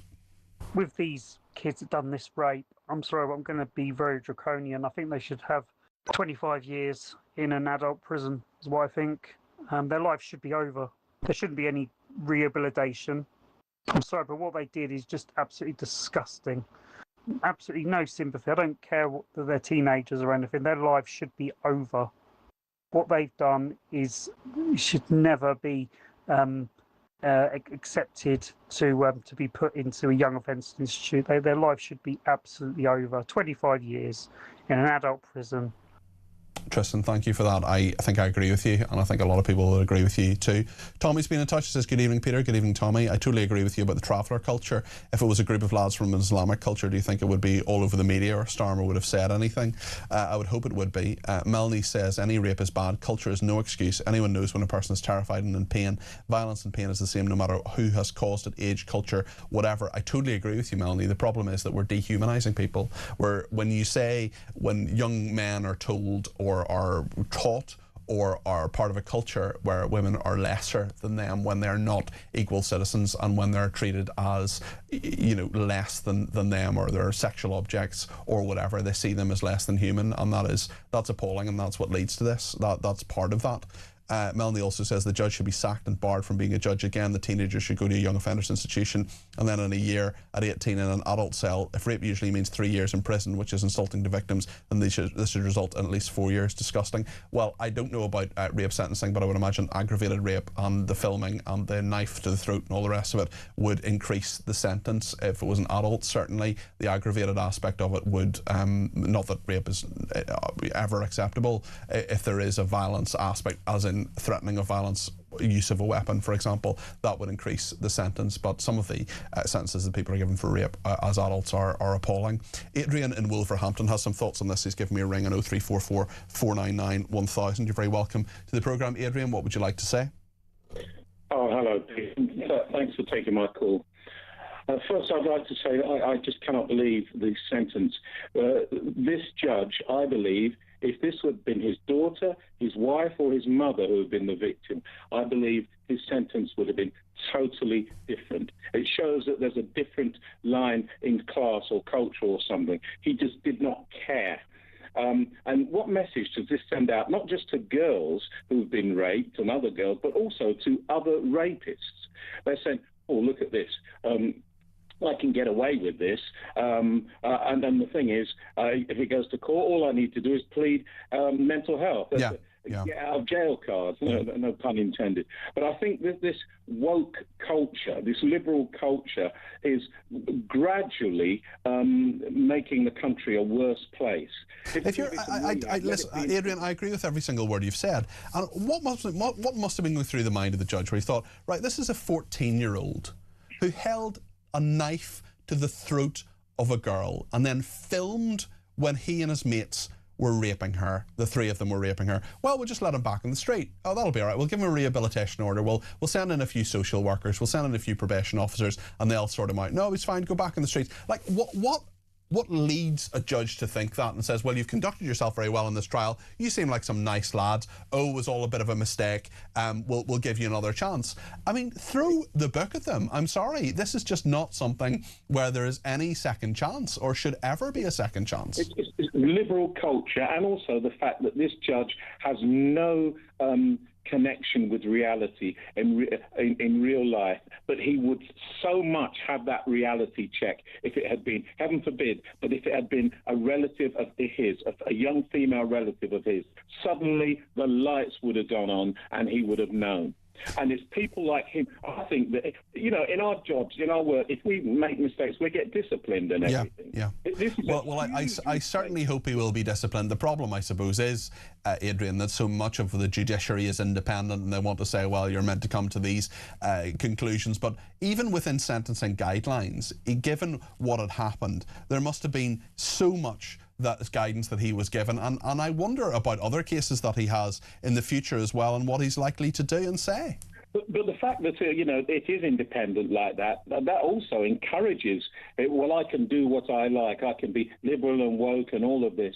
And I think you're so right that one wonders about other cases, but also, you know, as you said, the knife and the filming and the putting. I mean, this isn't, I want to say just a rape case. This isn't a rape on its own, but there's all these other factors, and I think it's outrageous, and I'm so glad that they're going to review it. Well, it's very interesting, some of the guidelines when it comes to young people, and I wonder what you think of this, Adrian, because the guidance for sentencing children and young people, the aims are, number one, to prevent offending by children and young people, and number two, the welfare of the child or young person. The priority isn't to punish. Should the priority be to punish?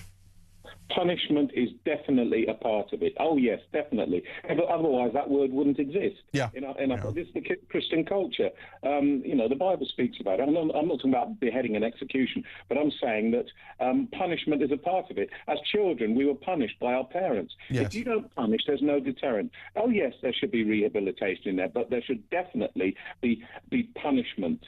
Otherwise, you know, if I was a rapist and I was listening to this case, I was like, oh, man, this is easy. You can get away with this, man. You know, and that's what I worry about, Adrian. That's what I worry about, people looking at this thinking, well, do you know what, even if you go through the trial, even if you're convicted, it's still okay because you won't spend a second behind bars. I do think that Richard Hermer has done the right thing, and Adrian, great call, really good common sense from Adrian in Wolverhampton there. Sarah's been in touch on WhatsApp and says the rapists who might not have acted on their urges now feel emboldened to act because of light sentences and because of the increase from immigrant rapes who also gang rape.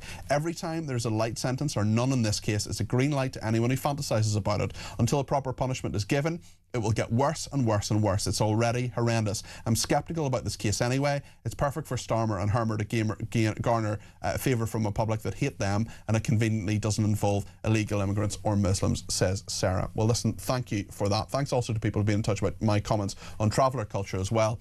Hi, Cardi P, says Joanna. Finally, someone who's called traveller culture out. They are feral. Here they are, a huge problem in Salisbury on motocross bikes with no number plates or insurance, electric bikes in the walkways. The elderly are afraid of being hit, and we are afraid they will hit dogs even on leads. Our councillor, who is a Lib Dem, and said we can't be racist. Jane says, I totally agree with you about the traveller community. I've seen their culture firsthand, and they're extremely intimidating to everyone, including police, who I'm sure are reluctant to arrest them. They're the mafia of our country, says Jane.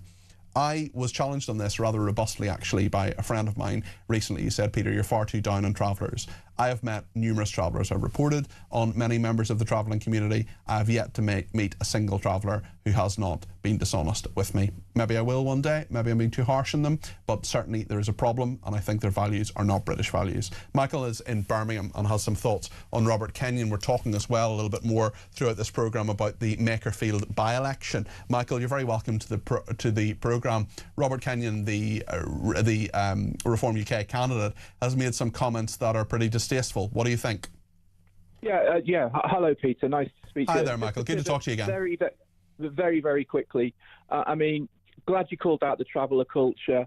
That judge needs sorting out, and a system should be put in place where judges are reviewed every 3 years or something like that.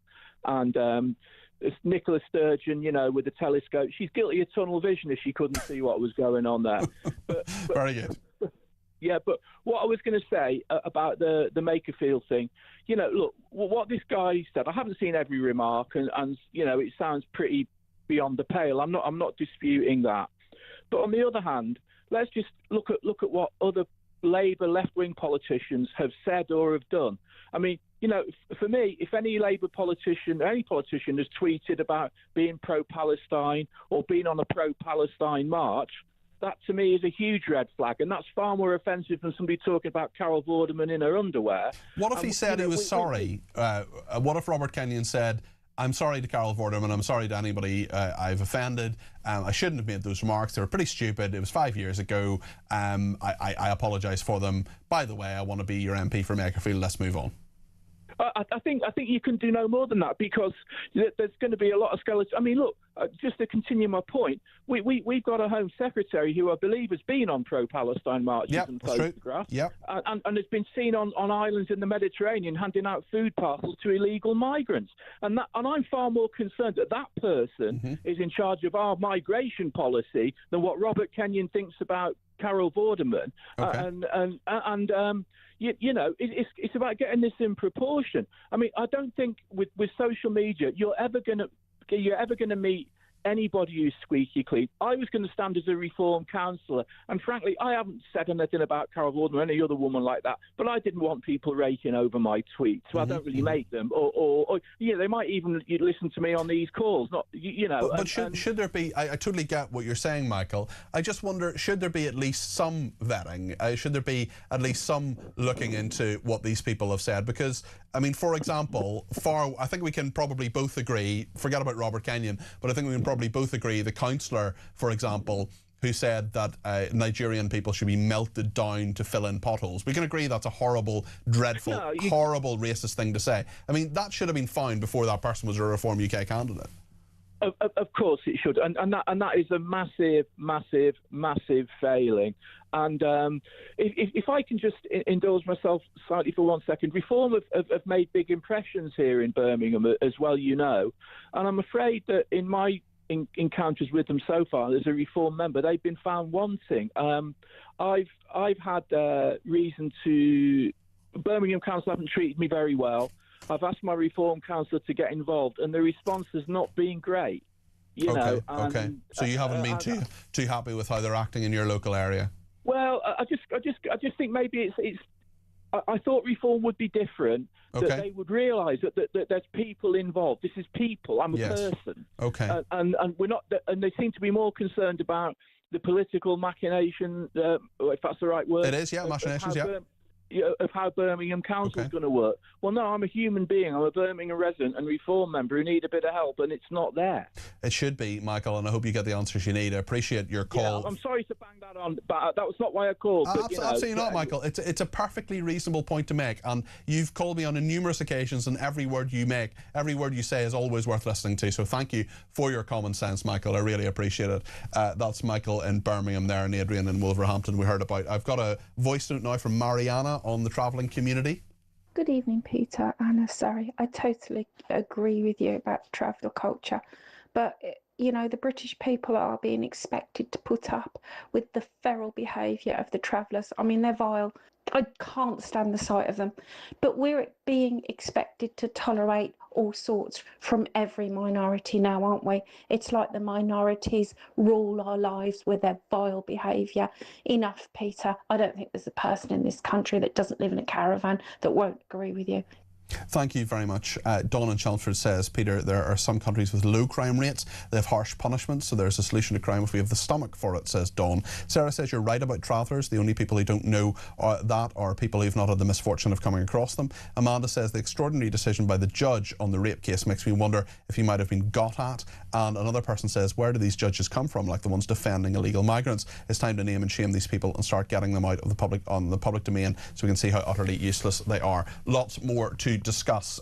We're going to go to, maybe you know, but I have this sort of fangirling kind of thing about both Simon Diggins and Edmund Fitton-Brown. I just think they're both absolutely brilliant when it comes to the analysis of the Middle East and just military things in general. So we've decided as a team to put them together this evening. It's going to be great, and we're going to hear so much about what is going on in Iran, especially now they have internet back and there are more attacks, which is obviously not a good thing. But could this mean the war is coming to an end? We'll find out in a second. Stay with us.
Across the UK, on DAB+, on your smart speaker, on your smart TV, and on your side. This is Talk. Well, thank you so much for all your calls, texts, tweets and voice notes. We will get to those in a minute or two, but thank you to everybody who's sent them through. We've put together two of my favourite commentators, as I was saying, a bit of a fangirl of both, because they're just both brilliant. Colonel Simon Diggins, who's a senior officer, former senior officer in the UK Army, and Edmund Fitton-Brown, who is former ambassador to Yemen on the US-Iran latest. Tehran has accused Trump of a gross violation of their ceasefire, and strikes have rocked southern Iran. Maybe I'll start with the military aspect of this. And you, Simon, what do you think? Well, good evening to you, Peter, and Edmund. Nice to meet you at long last as well. So delighted to meet you both. I'm not too surprised. The ceasefire, I think any ceasefire like this is always going to be a somewhat fragile event where things can go wrong. My understanding was that one of the Iranians appeared to launch either a missile boat or mines into the area, and the Americans struck back from there. And one of the challenges the Americans have got, indeed through all these things they've got, is the extent to which the Iranian regime is now decentralized and broken down, and there's an awful lot of delegated responsibility being given to local commanders, and that's probably what happened from there. The Americans and Iranians seem to have closed the incident down. So the Iranians conducted the attack, the Americans responded, and they both sides seem to have said this is closed the incident down, and the ceasefire still holds. But I wouldn't be at all surprised in what is probably going to be a long period of time that are not similar incidents in the future. So these rogue incidents, Edmund, do you agree with that analysis? And also, where are we diplomatically in your view? Well, yeah, I completely agree. I think that's a very, very sound analysis. I guess the one point I'd add is that, people have talked a lot about this being a ceasefire, but when you have the Iranians closing the Strait of Hormuz by force and the Americans operating a naval blockade of Iranian ports, it's not really a ceasefire, is it? It's a kind of an incident just waiting to happen. So no surprise at all that it should have kicked off. I think Simon's absolutely right. The fact it's been tamped down so quickly indicates an intent on both sides to at least to explore where these talks might be. Now, you're talking about the diplomacy here. And of course, the big problem here is that the US and the Iranian positions remain a very long way apart. And the idea that either side is going to end up with an agreement that they can walk away from and say we have won is pretty far-fetched.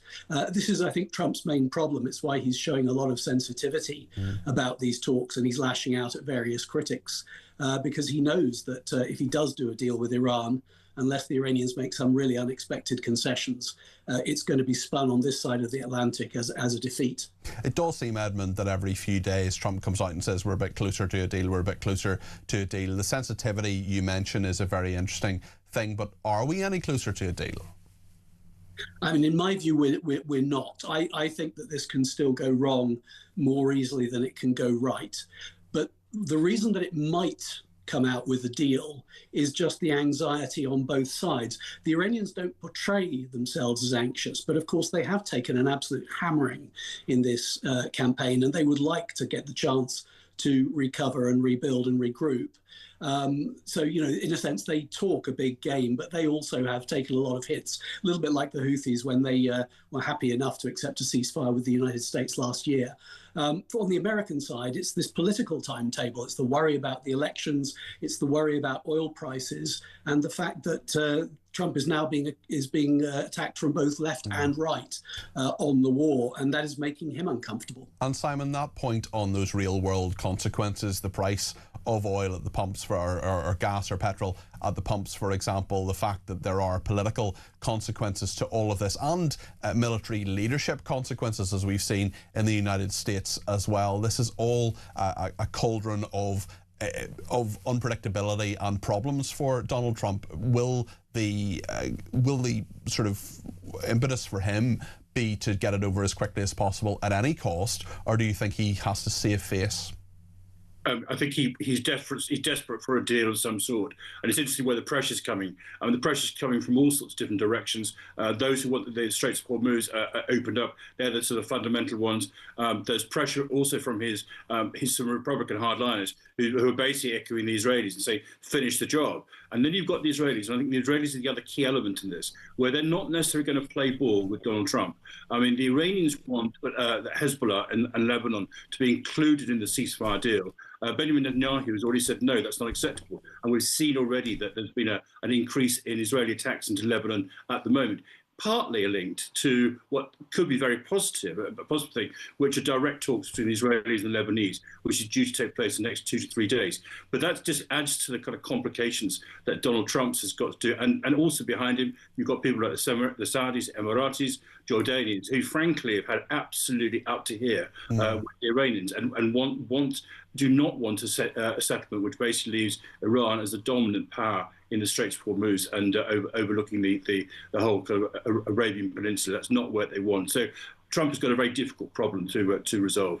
On that note, actually, Edmund, what do you make of the other players in the region as well? Because we seem, in my amateur view, to be coming out of a sort of post-Gaza situation where there are countries that have been attacked by Iran who are essentially on Israel and America's side saying, as Simon says, we've had it up to here. Yeah, I think that's essentially true. I mean, you can divide it in a way into two camps. You can see that, for example, the Omanis and the Qataris are edging back towards trying to get to a sort of status quo ante. They like to be mediators. They don't want to see more conflict. Also, Pakistan obviously is very anxious to see a deal in this conflict. They've been involved in the talks. Turkey also, I think, wants to see this de-escalate. But yeah, if you're the UAE or Saudi Arabia or Bahrain or Kuwait even, there are a lot of things here that you're worried about. One is that the Iranian restraint is gone now. They attack those countries, largely without provocation. They might do it again. And of course, just the threat of that, the possibility of that, it already undermines the whole sort of economic and political model that those countries have been growing prosperous on. So they would like, in a way, to see the job finished. And the other point, again, Simon mentions that, this issue of the Strait of Hormuz. People are amazingly it amazes me how people don't get more agitated than they do about the Strait of Hormuz. There is a massive issue here of international law. The Iranians have no claim over the Strait of Hormuz. They have no right to close it. And in doing so, the very fact of closing it is itself an act of war. Now, if you're Kuwait or Bahrain, you're stuck behind the Strait of Hormuz. You have no other way out of your waterway. So you don't want to see the Iranians left in control of that. And of course, you don't want to see them potentially threatening you in the future. And I just want to make one comparison, which people perhaps should make more often, but don't. What if either Morocco or Spain one day decided that they would simply close the Strait of Gibraltar, and that from now on, anyone who wanted to use the Mediterranean Sea would have to pay them a toll? This is just completely unacceptable, and we must not allow it. What do you think the way forward from the Strait of Hormuz will be on a practical side, Simon? I think that we could probably going to end up with some kind of ceasefire or toll commission in the short term, probably just for a period of time. So let's hope that the ceasefire continues, there'll be kind of both sides will kind of walk backwards. I've been looking at various other instances of brinkmanship based around the Berlin blockade of 1961, and then also the Cuba crisis, and in both occasions, both sides kind of walk backwards slowly from there. So I can see a kind of period where there might be sort of intermediate position in there. But Emma's absolutely spot on. This business about freedom of navigation and the international rule of the sea. I mean, it's why I've been so critical of our own government. This is Britain. This is the Royal Navy. The Navy for decades maintained freedom of navigation around the world for very good and proper reasons. And here we have basically having abandoned it and hoping that it will somehow come back. But the Iranian are claiming it. I was looking at some of the propaganda today, and it says, basically the Straits of Hormuz are ours. They aren't. But it's going to get quite a lot to try and put them back into that particular box. Thank you both very much. It astonishes me that people pay me money to interview people of your standing and intelligence and analysis. So thank you both. Simon Diggins, Colonel Simon Diggins, formerly of the UK Army Military and Defence analyst, and indeed Edmund Fitton Brown, who is a former ambassador to Yemen. Putting them together was an experiment, but I think it perhaps worked. Lots to discuss on all of that. 0344 499 1000. Thank you to Natasha in Switzerland, who says, I'm sorry to say this, but rape is unfortunately becoming normalised in the UK. I'm not saying the statistics are good elsewhere, but it's like they have basically said it doesn't matter now. It's really scary. I can't imagine being younger there now. It was terrifying back in the day. If you heard of one thing like that happening, it was traumatising forever.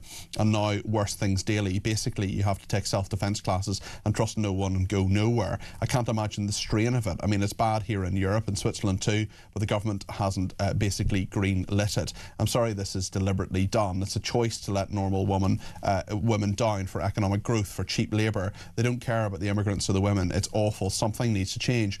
I just hope it doesn't go mega far right, but that is the risk at this stage. Switzerland boiling up too. It's close to exploding here due to the cost of living. I mean, it's all very well, but they seem to want endless migration with no jobs, no housing, no infrastructure and no money to pay them. I can't understand why things are so bad at the moment. I hope a newer generation of minds will improve things everywhere. I mean, it isn't just one big country. Big problems are everywhere. And I'm upset about these girls. I can't imagine the minimisation by the authorities. It must be at least as bad as the assault they went through. Something has to give. They can't have so many women and girls going through this. It has to stop. People will start carrying guns and killing attackers. That will happen. The government doesn't seem to care. Thank you to Mike in Lincoln, who says, to Michael in Birmingham, when were his Reform candidates elected to the council? Wasn't it 3 weeks ago? Perhaps gives them time to get their feet under the table. Dee in Chesterfield says, one of Harvey Weinstein's victims said that event was her first intimate experience. This may be true of the survivors of the grooming gangs and these girls you're speaking about. Do we really want their first intimate relationship to be with a violent, abusive stranger? Did the judge consider that? Says Dee in Chesterfield. Martin in Lichfield says travellers use a specific courtship ritual where boys would single out and physically approach a girl to try and win a kiss. It's called grabbing. During this controversial tradition, a boy would single out a girl and pull her away to tempt her into a kiss. Has this been taken to another level, and do these children think rape is normal? It is a medieval culture and prison should be a minimum for this despicable behaviour. It has got to be stamped out, says Martin. John in Lincolnshire, the official Romanian government prison stats make for interesting reading, and how much they dislike being lumped in with the Roma traveller community as a nation, says John. Anonymous in Darlington says, if these traveller lads get a sniff of an imminent arrest, they'll simply disappear within the travelling community. Whether it's in the UK or Ireland, they will disappear and be protected. It's in their DNA to protect their own. Paul says the only way to open the Strait of Hormuz is for the US and NATO to level Iran so that they're no longer a threat. Well, Paul, that is a particularly brutal way of doing things. I hope there can be some accommodation with Iran, but the thing I want more than anything, which I just don't think is going to happen, is regime change and freedom for people there. Lots more to discuss, including a controversy we were talking about a little bit earlier on the debate desk. Is social media really the new smoking? Stay with us.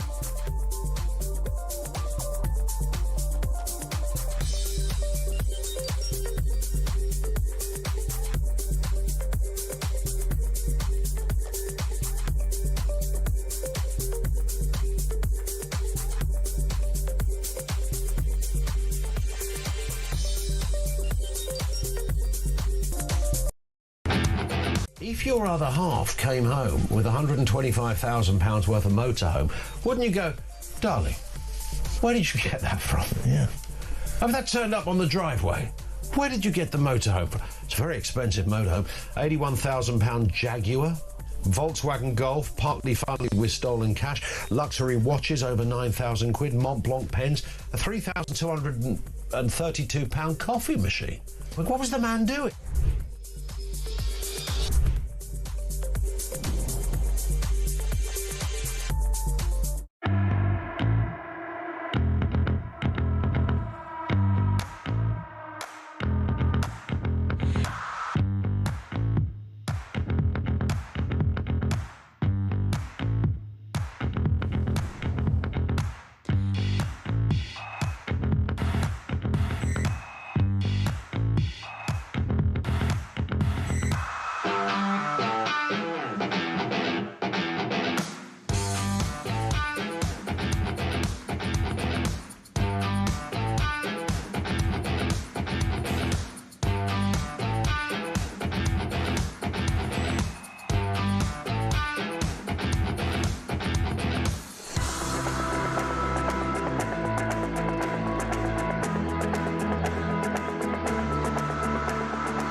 Across the UK, on DAB+, on your smart speaker, on your smart TV, and on your side. This is Talk. Thanks everybody who's been in touch, including Zarina, who says these teenage rapists will one day be men. Many have never been shown right from wrong, in her opinion. Thank you for those opinions. Keep them coming. 0344 499 1000. There doesn't seem to be any information in this particular case about the role of social media in all of this, but very interesting that there's a big consultation. It closes today, and the government is saying that it's going to take strong action very soon on under-16s and social media. And social media has been dubbed the new smoking. I wonder if you think that is a fair thing to say, especially as we know smoking, all of it, there's no smoking that you can do that is in any way good for you, whereas social media can, of course, be good to some degree, and I use social media all the time. It helps me as a journalist. Medical leaders have declared this, putting the Prime Minister under increasing pressure to commit himself to a ban for under-16s. This is a report by the Academy of Medical Royal Colleges warning an epidemic of harm to children continuously exposed to hateful, addictive and grossly distressing content. Not all of them are, of course, but some of them are. Dr. Thorin Govend is with us now and has some thoughts on this. Thorin, thank you for this. Do you think it's fair to call it the new smoking?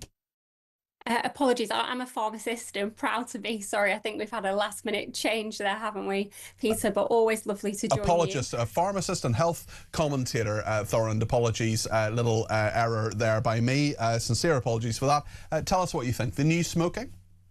Absolutely. In terms of, we need to think about this in a population level. So it's a concern for a generation and more generations, I think. Now, you have highlighted there that social media can have a positive impact.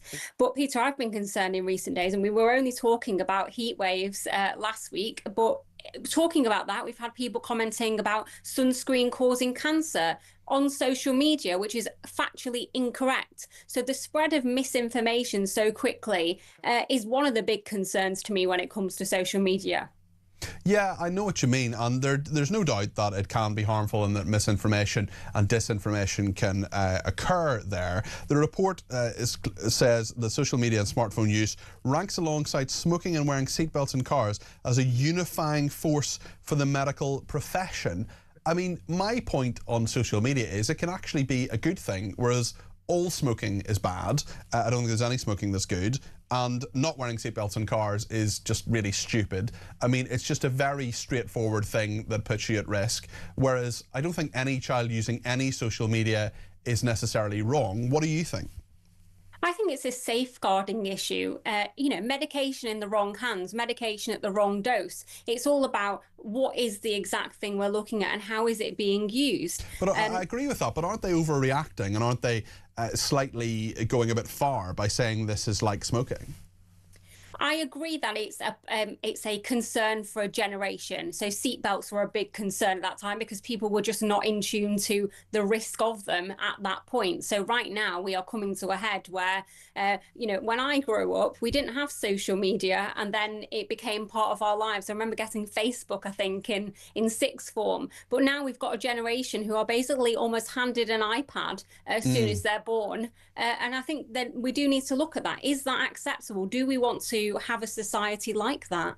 Well, it's a very good point, and I would love children to go through their childhoods without social media if they can, and without using computers and games as much as they can. But it's a fact of life, and withdrawing that is going to have serious consequences. Also, isn't it up to the adults as well to say that they should use social media a bit less, but also simultaneously the fact that so much of what we do is, and how you organise, whether it's your kids' football or your brownies group or whatever it is, that's going to be through, or school will be through WhatsApp groups and a form of social media there anyway. So the adults are going to be using it anyway. Therefore, you're essentially saying what's good for me isn't good for you.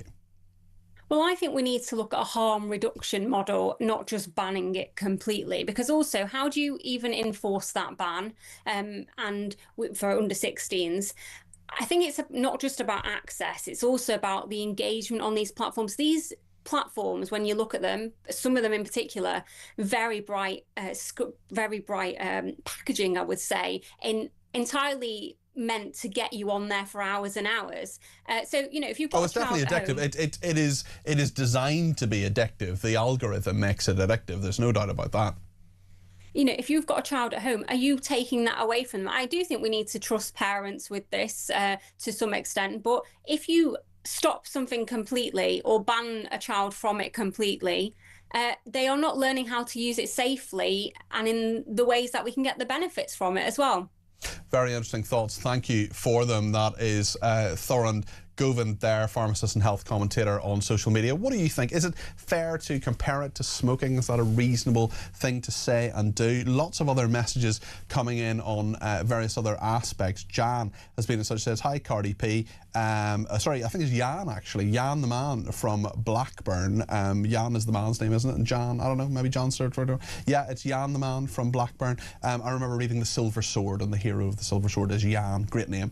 Just a thought, should this government not be prioritising stopping under 16s committing rape rather than playing Roblox? Call me crazy, but it seems logical to me. Roblox is, of course, a very popular game that a lot of children play on social media and play with each other as well. And I was actually talking to a parent of someone who uses Google Chat to talk to his friends, and she knows, look, there are just 5 or 6 people, and I know all those kids and I know all their parents, and they are in that grouping and they're playing a game together, and that's far safer than going on these apps where you just don't know who is on them. It's a big debate. Ernie's also said the answer to stop the Middle East war is simple in real terms. Iran just has to call off its dogs of war, Hamas, Hezbollah and the Houthis. If they stop attacking Israel, they would have no reason to attack Gaza, Lebanon or the Palestinian territories, and no one will want to attack Iran either. If only it were that simple. Plenty to discuss here on Talk. Stay with us.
across the UK, on DAB+, on your smart speaker, on your smart TV, and on your side. This is Talk.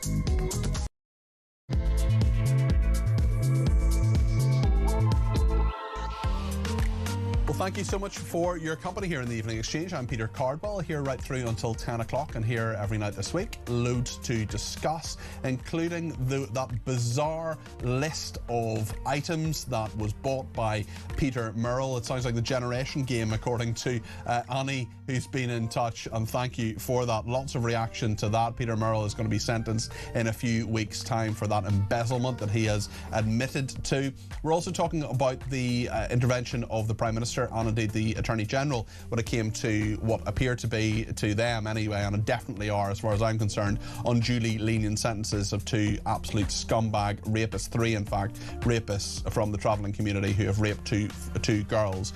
Absolutely awful what they did, and the fact that they were not given custodial sentences I find utterly bizarre. You may also have noticed that it's quite hot. Certainly in London today, it was up to 35 degrees, far too hot for me. And we'll be speaking to my favourite meteorologist, Joe Wheeler, about that in a few minutes' time as well. So much to discuss here on Talk. I want your views too. 0344 499 1000 is the number to call. You can text me at 7222 with the word talk in your text. You can tweet me at talkTV, follow me at Peter Cardwell. You can also send me a WhatsApp voice note, a WhatsApp text message, or give me a ring 0344 499 1000. And if you give us a ring earlier and we ring you back, please do pick up the phone because it's always good to talk to you. We may not have time at the exact time you ring us, but we definitely want to speak to you before 10 o'clock. 0344 499 1000, the number to call on that. So stay with us here on Talk.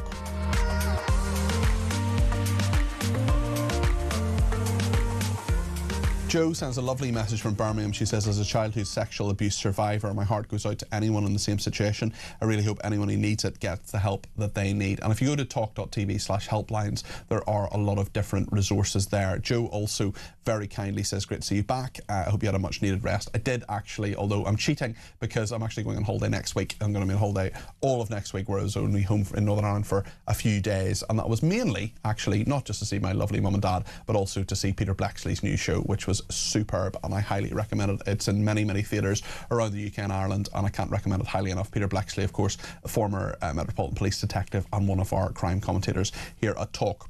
Let's talk, speaking of crime, let's talk about what the Prime Minister said about the Court of Appeal. His Attorney General, Richard Hermer, Lord Hermer, is going to be referring this case to the Court of Appeal. It is dreadful. It is the non-custodial sentences, not sent to prison, 3 teenage boys for the rape of 2 girls. This is what the Prime Minister said.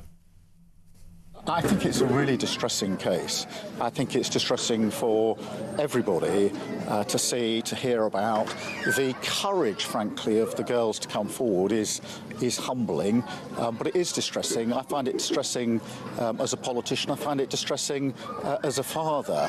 And there are questions about the sentence. The Attorney General has power to refer a case to the Court of Appeal if the Attorney General thinks that the sentence is too lenient. The Attorney General has now exercised that power, so I can announce that that case now will go to the Court of Appeal, and the Court of Appeal will now review the sentence in that case, and that is clearly the right outcome. Sure, the Prime Minister speaking earlier. The big political story today is Peter Murrell and Nicola Sturgeon, and just some of the bizarre items that he bought with the embezzled money that he embezzled from the SNP. This wasn't public money. This was money that people donated for the independence campaign.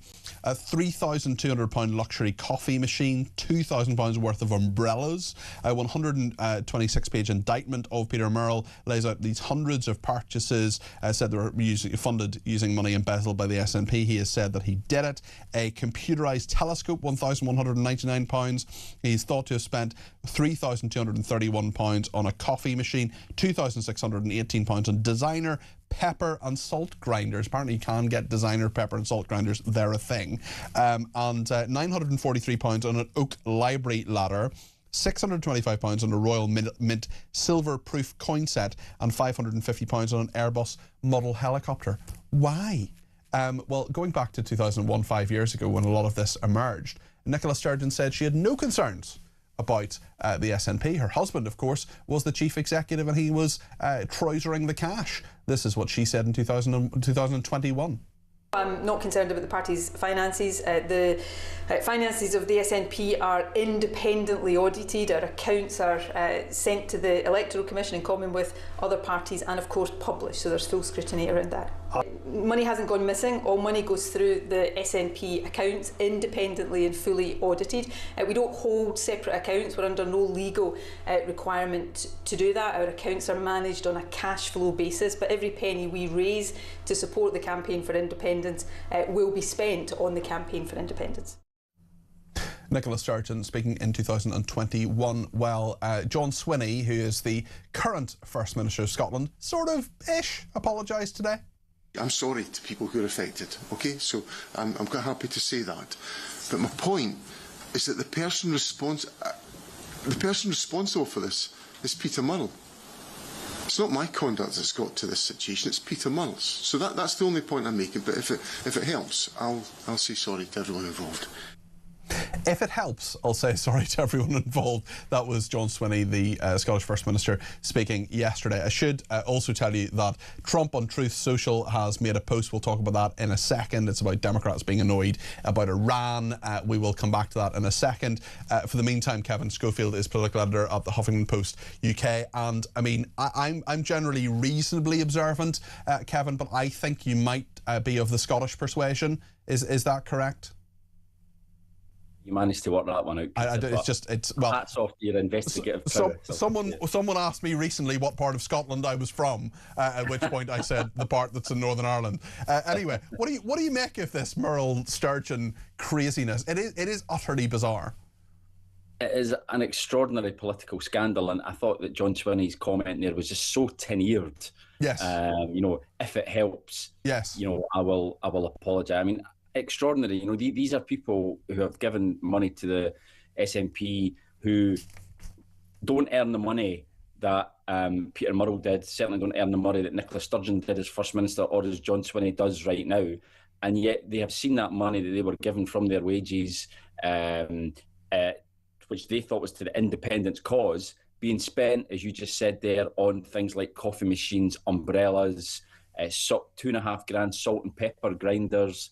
I mean, just absolutely. Well, as Nat in Tel Aviv has texted in, she says they're having expensive taste, and then there's Peter Murrell.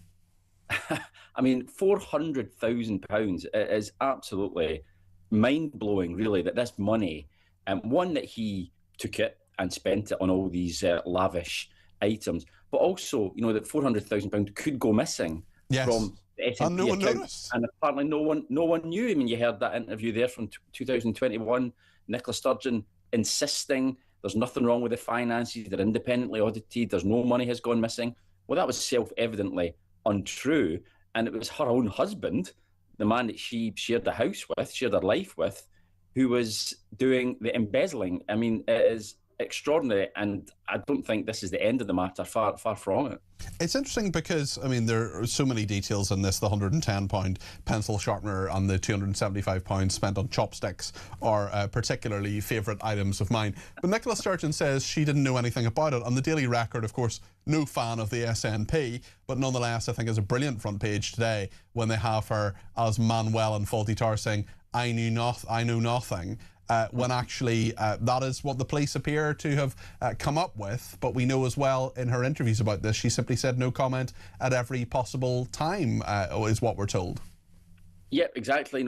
Officially she said that she cooperated fully with the police, but we now know that she said no comment, as is her right. There's no inference of guilt in that. She is perfectly entitled to say no comment, but it doesn't sound terribly cooperative when the police are asking questions about a very serious crime and you just reply no comment. Now, we have to take her at her word. She insists that she knew nothing, that this was going on, but it's a bad look, certainly, for a politician who was famously a details person, a micromanager. She was one of the 3 people who signed off on the SNP's annual accounts, and yet this money went missing, spent on all sorts of things. and she never noticed. Absolutely astonishing. It's interesting too about the calls for what should happen now. Joanna Cherry, former SNP politician, very angry about this. She fell out with the SNP leadership for lots of reasons, but this was one of them. This is what she has said in an interview. Joanna Cherry. I mean, I called today for an independent inquiry into why the party's internal governance systems didn't work at the material time, and why those of us who were elected to oversee the party's finances were prevented from doing so in such unpleasant circumstances. And where does this leave the cause of Scottish independence? Well, I'm afraid to say that Nicola Sturgeon, during her leadership, reversed the independence strategy up a blind alley. And it now turns out that at the same time she was doing that, her husband was spending the money that people had donated for a second independence referendum campaign on feathering his own nest, which he shared with her, of course, at the material time. So it has been damaging to the cause of independence, but it's encouraging to see that at least opinion polls show at least half the population of Scotland still supports independence. Joanna Cherry there speaking to the BBC yesterday. What do you make of her comments, Kevin? Well, I mean, you're right to point out there's no love lost, certainly between Joanna Cherry and Nicola Sturgeon. They've got real beef over the trans issue mainly, so that there's been a schism there for a very long time. But I think she makes a lot of very, very good points. I think you've only got to look at the Scottish Parliament election result on May the 7th to see Nicola Sturgeon's legacy. Yes, the SNP won, but they went backwards in terms of seats. Support for the SNP dropped by 10 percentage points, but they were helped by the fact that the pro-union vote is so hopelessly split now with Reform as well as Labour, the Conservatives and the Lib Dems, whereas the SNP basically harvest all the support of people who still back Scottish independence. So it is a remarkable fall from grace for both Nicola Sturgeon and Peter Murrell. Clearly he's the one who's going to go to jail or is in jail because of this, but her own political legacy and her reputation has been completely shattered by it. Tell me what you think about the Reform UK row in regard to the Makerfield by-election. We've seen all sorts of drama in this by-election. We've seen the Green Party candidate withdraw after less than a day. We've seen Restore Britain versus Reform UK issues, beef, essentially, problems, Reform UK might say, in the fact that Restore Britain have even fielded a candidate, which of course they've every right to do. We have Reform UK with handbags between Zia Youssef and Robert Jenrick over immigration policy. We have all sorts of allegations on social media that has come up in regard to Robert Kenyon and some really distasteful stuff he has written at various points. Carol Vorderman demanding an apology for a remark that he made in response to someone else's pretty distasteful remark. I mean, the drama just keeps coming, and I haven't even mentioned the words Andy Burnham. Well, absolutely. Andy Burnham must just be laughing his head off right now, as will the Labour hierarchy be, because Reform appear to be having something of a nervous breakdown right now. They're obviously very discomfited by the fact that Restore are standing a candidate at all. They seem to spend most of their time on social media attacking Restore, thereby giving them prominence. And also, when they're not doing that, they're attacking one another. I mean, the Zia Youssef attack on X today on Robert Jenrick was absolutely extraordinary. I mean, these types of things, as you know, Peter, go on behind the scenes in political parties all the time.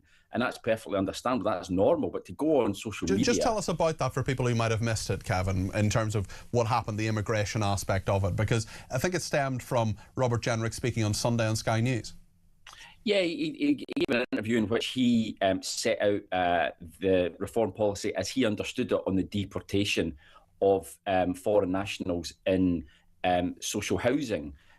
He gave one version of the policy, and then today, so a full 48 hours later, Zia Youssef took to X and said, Robert is wrong. That is not the policy. This is the policy. And it was just amazing, really, to see that played out in public view in such a way. And that does suggest that all is not well. They've just recently lost their chairman. David Bull, who was a former presenter on this station. I know David reasonably well. I hope he would say that we're friends, and I've asked him on the programme, on my programme, and he said he will have things to say at some stage, but he's not going to at the moment, which is his right, and that's fine. But clearly there's trouble at Mill.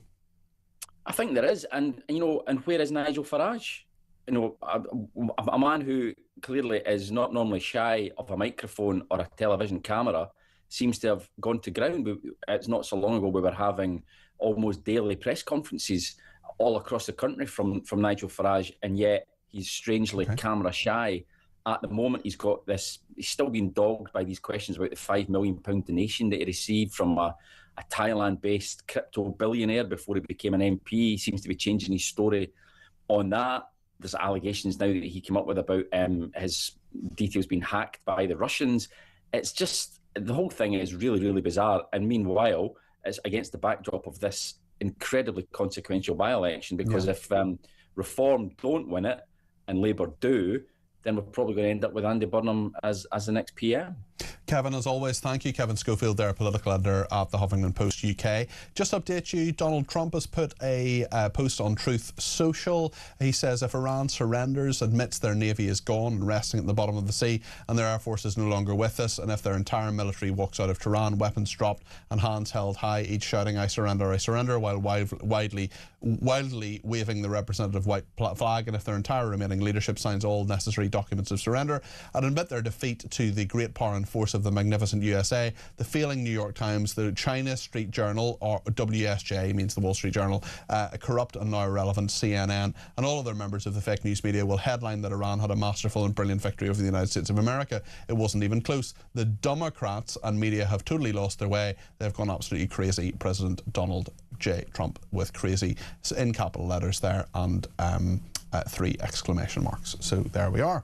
We will take some calls. Quite a few people getting in touch about my remarks on travellers earlier on. I'm very happy to talk about that. I'll just read a couple of remarks about what people have put in, including Angie. It says, hi Cardi P. Hi Angie. Lovely to see you and hope you had a good bank holiday weekend. I did. I hope you did too, Angie.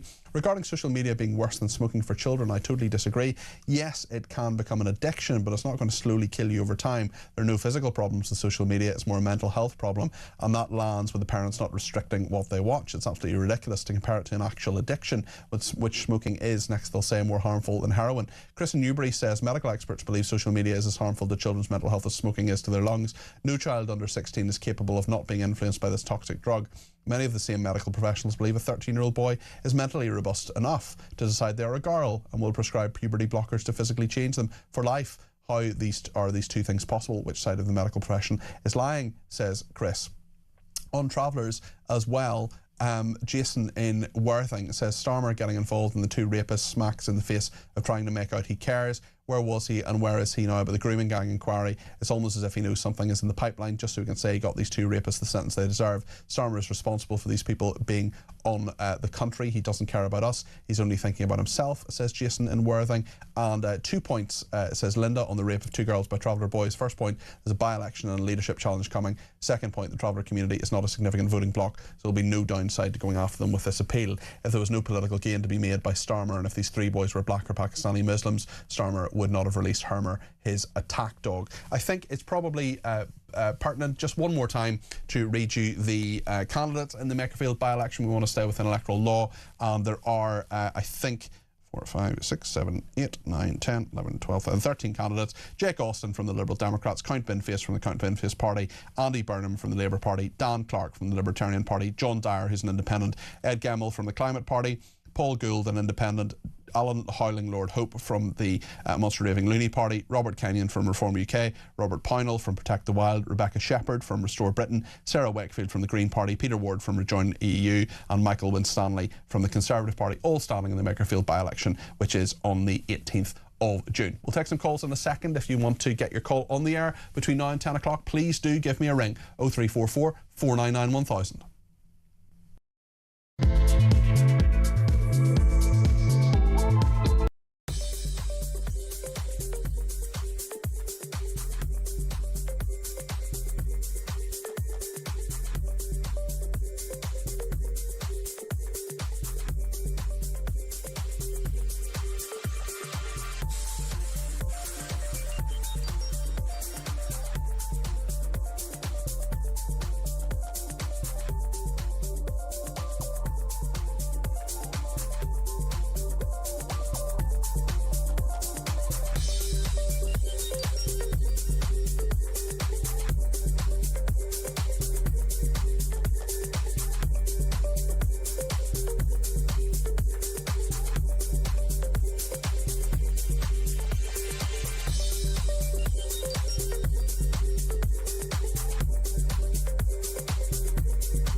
If your other half came home with £125,000 worth of motorhome, wouldn't you go, darling, where did you get that from? Yeah. Have that turned up on the driveway? Where did you get the motorhome from? It's a very expensive motorhome. £81,000 Jaguar, Volkswagen Golf, partly funded with stolen cash, luxury watches over 9,000 quid, Mont Blanc pens, a £3,232 coffee machine. Like, what was the man doing?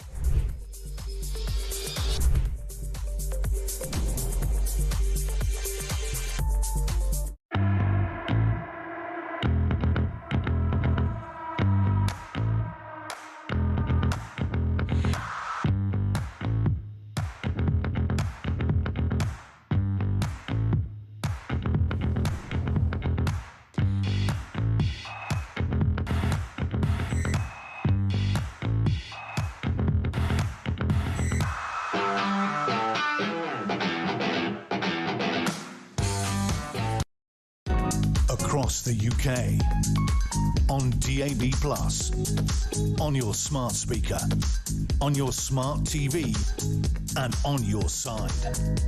This is Talk. Let's go to the phones. Grace is in London and has given me a ring on 0344 499 1000. Grace, I think you picked up the phone after my comments on travellers earlier. You're very welcome to the programme. Hi, I'm worried I'm not going to be able to articulate this very well, so apologies in advance. I'm sure you'll be fine. Take your time. But no, I'm afraid I didn't quite catch your personal comments, and I'm trying to rewind on YouTube to watch them now. But I heard some of the responses that people sent in, and it just seemed to me that people are really judgmental and resentful of the traveller community. And I would just want to urge a degree of caution in that I'm not in any way condoning any particular antisocial behaviour. Obviously, I think that these three boys who've been talking about have behaved in a way that's despicable beyond words, and they ought to be incarcerated. But I think that if we presume that people are kind of to be lumped together in the way that some of the comments you read out seem to be doing, or that people are, I don't know, directed entirely by the culture that they're born into, we might overlook the real complexity that there is with all human beings. Now, if we're thinking that we're better just because we're born into a culture that has better values, we could end up overlooking the fact that we ourselves make mistakes and have things. We absolutely do, and there's no doubt about that, Grace. But, I mean, have you had much exposure to the travelling community yourself?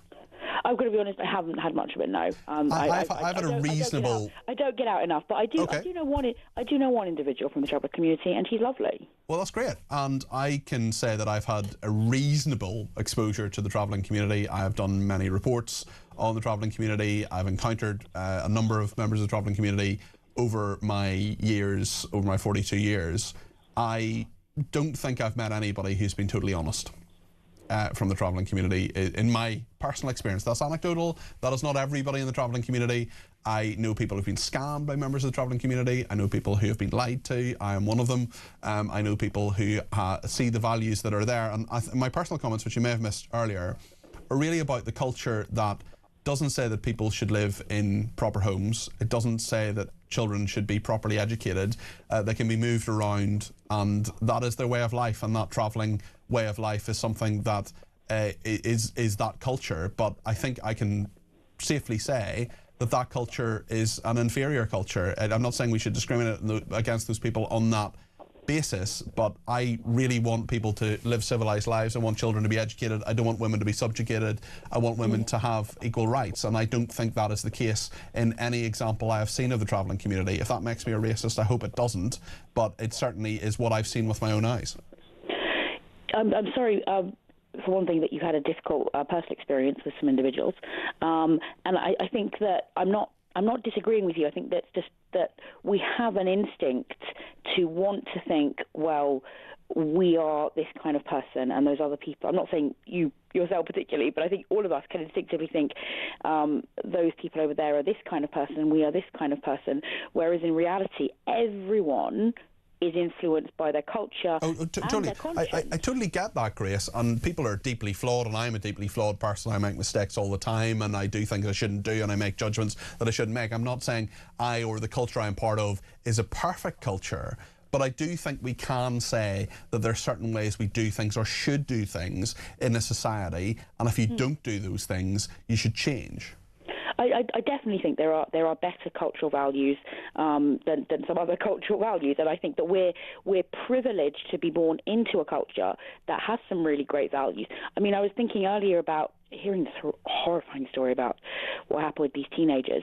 You know, previously under the ancient Romans, they didn't have the hatred of rape that we now do. So even here, you know, in our own British culture, you know, we didn't have the attitude about it that we do now. So we're not kind of inherently in our DNA better. We're lucky to have a culture that's been shaped by, for instance, Jesus' teachings, and we need to not make too many presumptions about other people. I mean, these comments by the candidate for Reform in Makerfield, what he said about Carol Vorderman, are those good British values? No, they're not, and I think he should apologise. Yeah. Yeah.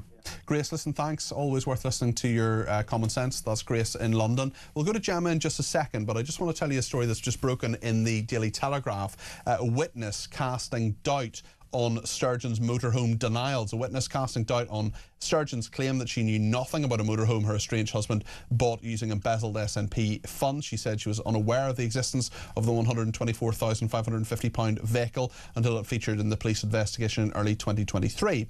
But the motorhome is understood to have been parked at her mother-in-law's house in Dunfermline and Fife for 2 years before it was seized by police in April that year.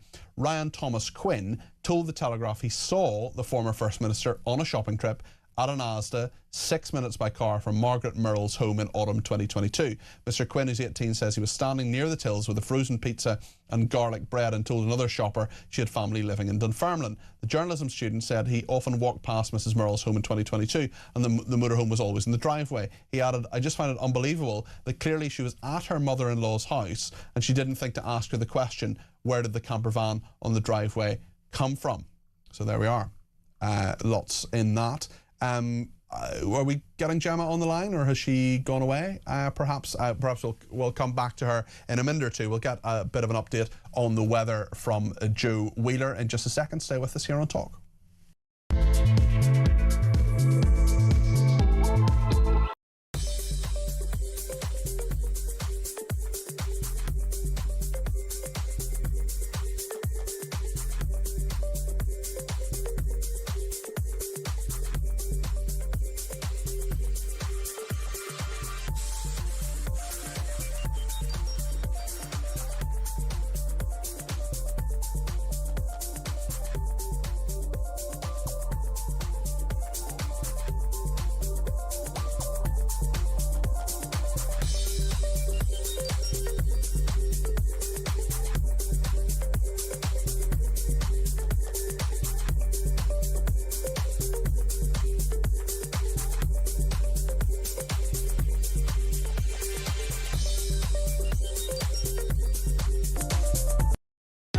Across the UK, on DAB+, on your smart speaker, on your smart TV, and on your side.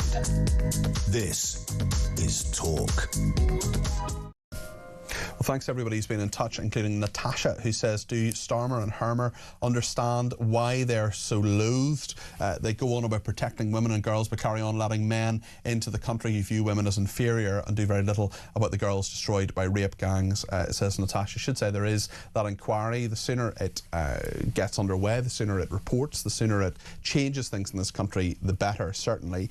And, you know, fair dues to Richard Hermer and the Prime Minister in that they have very swiftly, I mean, it was only on Friday, this idiot judge passed these non-custodial sentences on these three absolute teenage scumbags, and the Prime Minister and the Attorney General have acted basically as quickly as they can. So I have no real truck with them. I have a massive truck with the judge, and I think he should be removed from his post.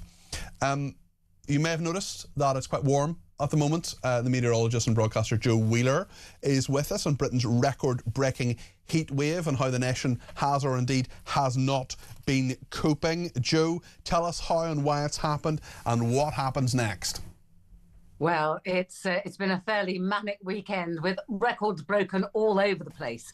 until very recently, the record for the hottest day in May was set in 1944, and I think it was 32.8. Well, we've broken that. We broke that yesterday. But today we broke it with a high of 35.1. That was measured at Kew Gardens. Heathrow was close behind. And with that temperature, we also broke the record for the hottest ever bank holiday. Now, of course, it's not bank holiday today. It was yesterday. So it was yesterday's values, which were 34.8.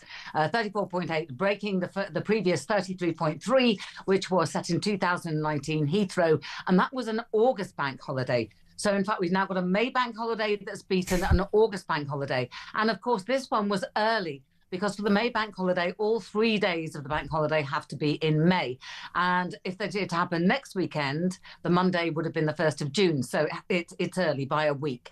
So those are really quite extraordinary temperatures. We've also seen the first ever tropical night in May. Now, a tropical night is one where temperatures never fall below 20 degrees Celsius. And we almost made it a couple of nights back, but this morning 21.3 at Kenley Airfield, and that will have been a tropical night. I don't think that was the only area either. At about 5 o'clock this morning, RAF Waddington was still showing 23 degrees Celsius too. So it has been a record-breaking weekend. We didn't, well, the June record is 35.6. So we're just half a degree off breaking the record for June, let alone May.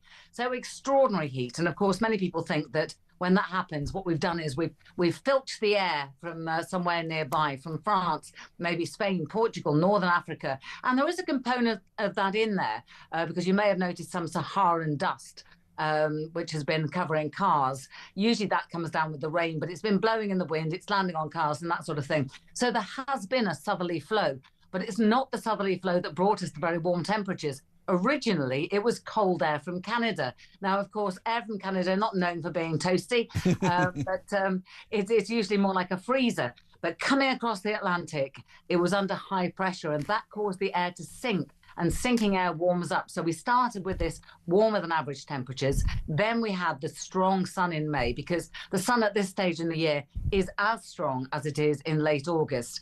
And so we had two warming effects. And then to add to that, we had high pressure building in the southeast, which was bringing us this southerly flow and settling things down. So we went from a situation literally a couple of weeks ago where we were still seeing rainfall that had hail mixed in, lower than average temperatures and northerly wind, overnight frosts, to this ridiculously balmy situation where we've actually seen temperatures higher than Death Valley. So when are they coming down, Joe? When are we going to have reasonable temperatures again? Well, the strange thing is, have we lost Joe? No, I'm still here, I think. Joe, you still there? I am still here. Sorry, I lost you there for a second. Maybe I pressed the wrong button. I'm not usually allowed near any buttons. I'm an arch graduate. Get me out of here. When does the weather change? When will we get slightly lower temperatures? Well, there is a very weak cold front coming south from Scotland, which was going to settle temperatures somewhat. In fact, we've had something else happen. We've had these thunderstorms developing through the day. They're actually very close to me here in Lincolnshire. And it's noticeable that as the cloud comes across and the winds pick up, the temperature plummets. And suddenly, going out this evening, I was thinking, do I need to take a coat with me? That's just ridiculous, when literally all day I've been sitting thinking, no, it's just too hot to be outside. I've been outside most of the weekend. Let's not do it again. We'll also see we've picked up more of an easterly component to the weather. That's because the high pressure has shifted, and that's bringing winds in from the northeast, and it's going to bring a lot of low cloud across North Sea coast tonight. So first thing in the morning, many of those resorts, and they are resorts down the east coast, are going to find that it's gloomy and cold. And unless that cloud clears, they will see temperatures 10 to 15 degrees down on what we've seen today, which is going to come as quite a shock. I think for the rest of us, the focus of the heat is going to shift westward. And again, that's because this high pressure system is pushing that way and bringing in this northeasterly. Then we pick up a southerly again later in the week, so things warm up in the south once again, potentially with some thunderstorms. And then by the time we get to the weekend, it's all looking a little low confidence at the moment. Now, I'm sure you know how we forecast the weather, that many, many computers the world over, they all simultaneously run this modelling to see what's going to happen. And it's when these come into agreement that we say there's a confident forecast. If they're not in agreement, obviously it's a low confidence forecast. So at the moment, it's a little bit iffy what happens into the weekend, but it does look like we're returning to a more mobile westerly, so an Atlantic flow, which is what we're used to, which usually brings some cloud, rain off the Atlantic, probably some brisker winds as well. That's followed by showers, and then we might get some dryness after that. As a rule of thumb, it's suffice to say, if it's a northerly wind, it's cold.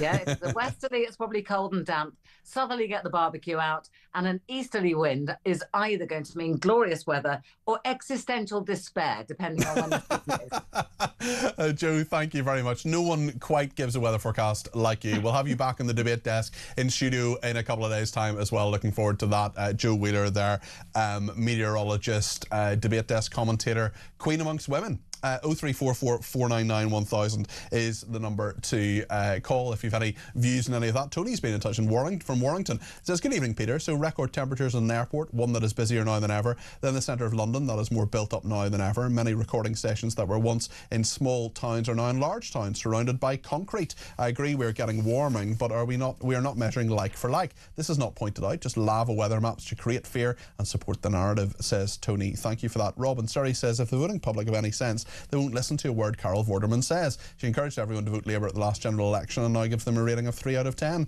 She's also on record for making nasty comments about various individuals, including Nigel Farage. When it comes to politics, I think she is the female version of Gary Lineker, says Rob in Surrey, who certainly won't be getting 5 consonants on a vowel from Carol. Kay in Nottingham says, I live in a part of Nottingham that is often visited by travellers. On one occasion, one of these individuals caused over £18,000 worth of damage and repairs. Those who start defending their way of life, the same people who think illegal migrants are really nice people.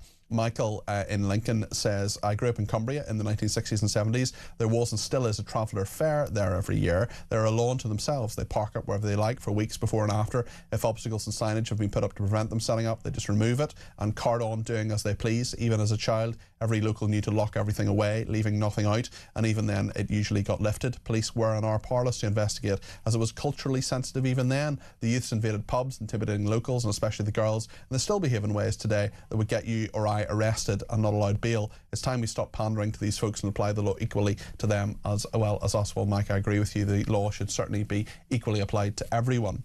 And we will talk more about that in a second. And if you do want to get your call in before 10 o'clock, give me a shout, 0344 499 1000.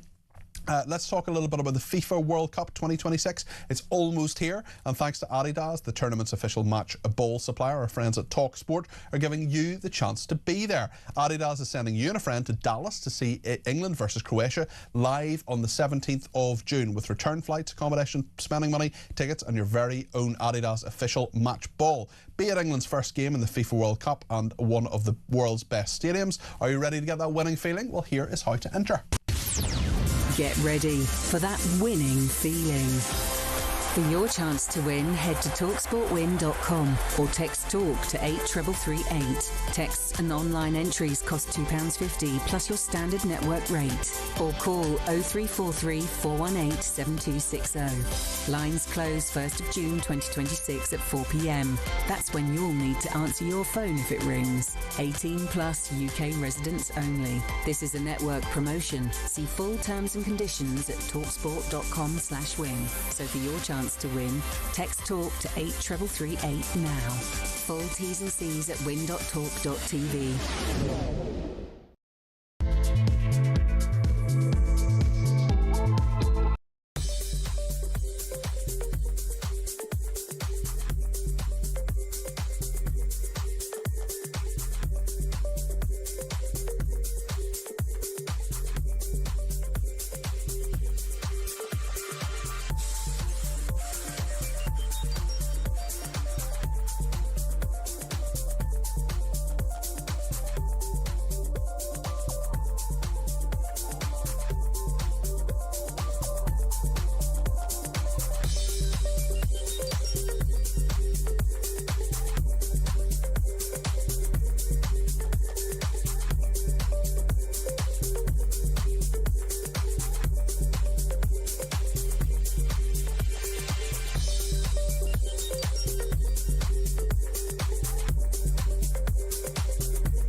If your other half came home with £125,000 worth of motorhome, wouldn't you go, darling, where did you get that from? Yeah.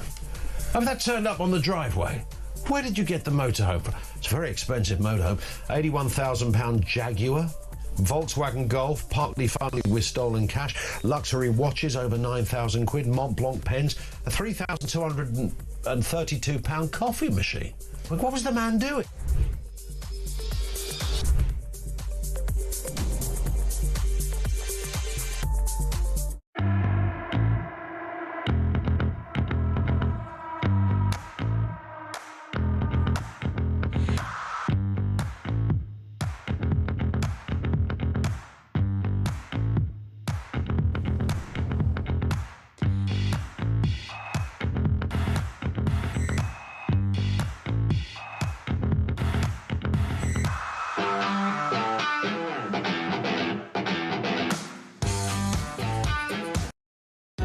Across the UK, on DAB+, on your smart speaker, on your smart TV, and on your side. This is Talk. We were talking about Dr. David Bull earlier on, actually, with Kevin Schofield, and he's put out a statement, actually, in the last hour, which I hadn't seen until quite recently. So I'll read it now. This is David Bull, former presenter of the station, of course, Dr. David Bull, who is a Reform UK politician. He's the former chairman of the party, stood down a few days ago when Lee Anderson took over. A bit of a question mark over why that happened, and now he's clarified things, and he's put out a statement and says, "Dear Reformers, after months of hard campaigning, I hope you can understand that I was utterly shattered and needed some well-earned rest and recuperation, which is why this is my first post since stepping down as chairman. I leave the role incredibly proud of the unprecedented progress we made during the 11 months I served as party chairman. During my tenure, our results were nothing short of phenomenal. We became the largest political party. On average, we welcomed a remarkable 6,000 new members every single month. And to top it all off, we made another major breakthrough at the local elections. We gained nearly 1,500 councillors and we took control of 17 new councils, something the establishment said was impossible. And I want to be really clear, none of this would have been possible without you, the members and supporters. Your commitment, dedication and passion shines through whenever I meet you. As I travelled across the country on my chairman's tour and met thousands of you, I was genuinely overwhelmed by the warmth and support I received at every event. Please know that the feeling is entirely mutual," says Dr. David Bull. I know Lee Anderson, he's now the chairman, should say, Lee Anderson, the MP. I know Lee Anderson will continue the fight brilliantly, and as someone who has been in reform for a long time, he knows exactly what it means to be a reformer. I now turn my attention to my home county of Suffolk as I look to return to elected politics. I remain fully convinced that Reform UK is Britain's last chance. That is what David Bull has been saying. I just want to read out a couple more messages of people that have come in. Ed says, "Tell you what must have been class if Peter Murrell got your name in the SNP Secret Santa." Although Luke has replied to that and says 100 quid chopsticks wouldn't be a great present. How do you spend £175 on chopsticks? I just don't understand that. Annie says it sounds like you're reading out the Generation Game conveyor belt items when it comes to Peter Murrell. Amy says the cost of some of the items that Peter Murrell purchased is just staggering. £2,618 for salt and pepper grinders as just one example. Why would you need something that costs that much, and how could Nicola Sturgeon not know about any of this? Steve says regarding the boys getting no jail time for rape, interesting, it's been revealed that they are travellers. I assume they're white, which could be used as an excuse. Lenient sentences on migrants and puts to bed two-tier accusations. Call me a cynic, says Steve. David says, come on, when my partner came home with 3 coffee machines, a £125,000 camper van. It was actually, wasn't it more than that? Wasn't it? How much was the camper van? Yes, it was £124,550. Yes, you're right, sorry. And a £60,000 electric car. I didn't bat an eyelid. Isn't this normal? Darren says, Peter, my advice to you is grow up. 90% of people couldn't care less what someone once said on social media. You're part of the media class that pounces on this rubbish. You are the problem. Okay. Angela says to Anna and Surrey, he had a voice note earlier talking about insults. Reform supporters are constantly being insulted too, and I can't stand this division. Surely supporters on both sides should grow up. I'm afraid I think the media are also fueling this division, says Angela. Well, on the traveller side of things, Gemma has been in touch and has some thoughts. Gemma, you're very welcome to the programme. Thanks for ringing me on 0344 499 1000. What would you like to say this evening? Hi, Peter. Hi, Gemma. I just wanted to say, I listened to what you said earlier, and whereas I do agree with you that it's heinous and disgraceful and awful and all of those things, there's just one word of caution, a bit like I think the Lady Grace said, is that it's a bit stereotypical to talk about the traveller community as a community that has one set of beliefs, because there's lots of different sort of variations of one thing within every community. So I'd like to say that Muslims are just like this and Christians are just like this. And to say British is, you can't compare British with traveller. British is the country in which we are from, but the traveller community is more like a religion. So it's not comparing like with like. Okay. And the other thing I wanted to pick you up on, just because you're clever and I like challenging you slightly, is that that's a great way to go in for. I just like to pick you up on something, and it's because you're clever. I mean, that's superb, Gemma. That's superb. Sorry, but it is because you're clever. Is that the boys do feel that they've got to live up to a certain kind of image of what a man is. And I don't within the traveller community. And so I'm not condoning their behaviour, but I'm suggesting that the problem in the community is not just with, what you were talking about, but actually. But that in itself, Gemma, I totally take your points. By the way, the first one I'll absolutely take on the chin. I don't want to stereotype anybody. What I'm saying is, in my experience, which has been, I would say, probably more than most people's experience of the traveller community, I have had overwhelmingly negative experiences. Yeah. Also, when it comes to this masculine aspect of things, I don't think it's a positive thing in any culture where you say that, women are subjugated, women don't have the same rights, you've got to prove yourself as, to be masculine is to be detrimental to women, for example. I don't think that makes you a man. I think it makes you more of a man to say, actually, I'm equal to a woman and a woman is equal to me and she can say and do whatever she likes. So if that is a cultural thing, and it is, well, then that's a negative part of traveller, the traveller community. What we have to accept, though, is to challenge it. The men within that community have to rise up and explain how their community, the problems within their community, and show more of a public face. I agree with that, but if you're taught from a very young age, Gemma, that this is the way that you're a man. I'm not saying all travellers are rapists by any stretch of the imagination. I'm not saying that at all. What I'm saying is that if you're subjugating women and you're saying that they're not entitled to the same education, for example, or have the same opportunities as young traveller men, well, that's wrong. Yes, I totally agree. And we need to have lots and lots of interviews with men and women from the traveller community about this issue, rather than just going on and on and on about how bad it is that the judge hasn't put them in jail.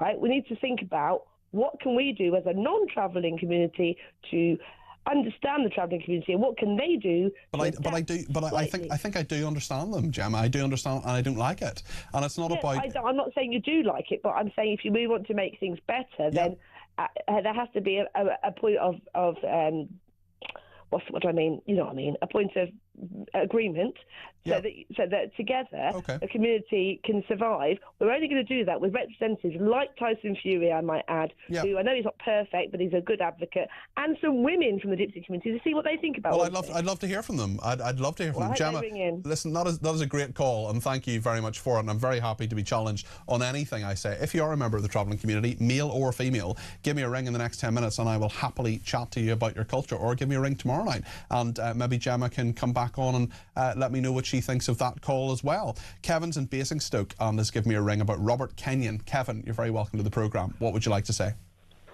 I think this plumber guy, I don't know why they didn't screen his, do some checks on his social media, his history, because there's been a lot of stories about reform councillors and the things they've said, racist, homophobic, misogynistic. We also had the Green candidate for the same constituency pull out because of conspiracy theories that they had put up about the burning of those Jewish ambulances, for example, on October the 7th. I mean, that's not exactly nice behaviour either. We also have the Labour Party. We had Angela Rayner calling Tories scum, for example. There are lots of politicians from many different parties who do and say horrible things.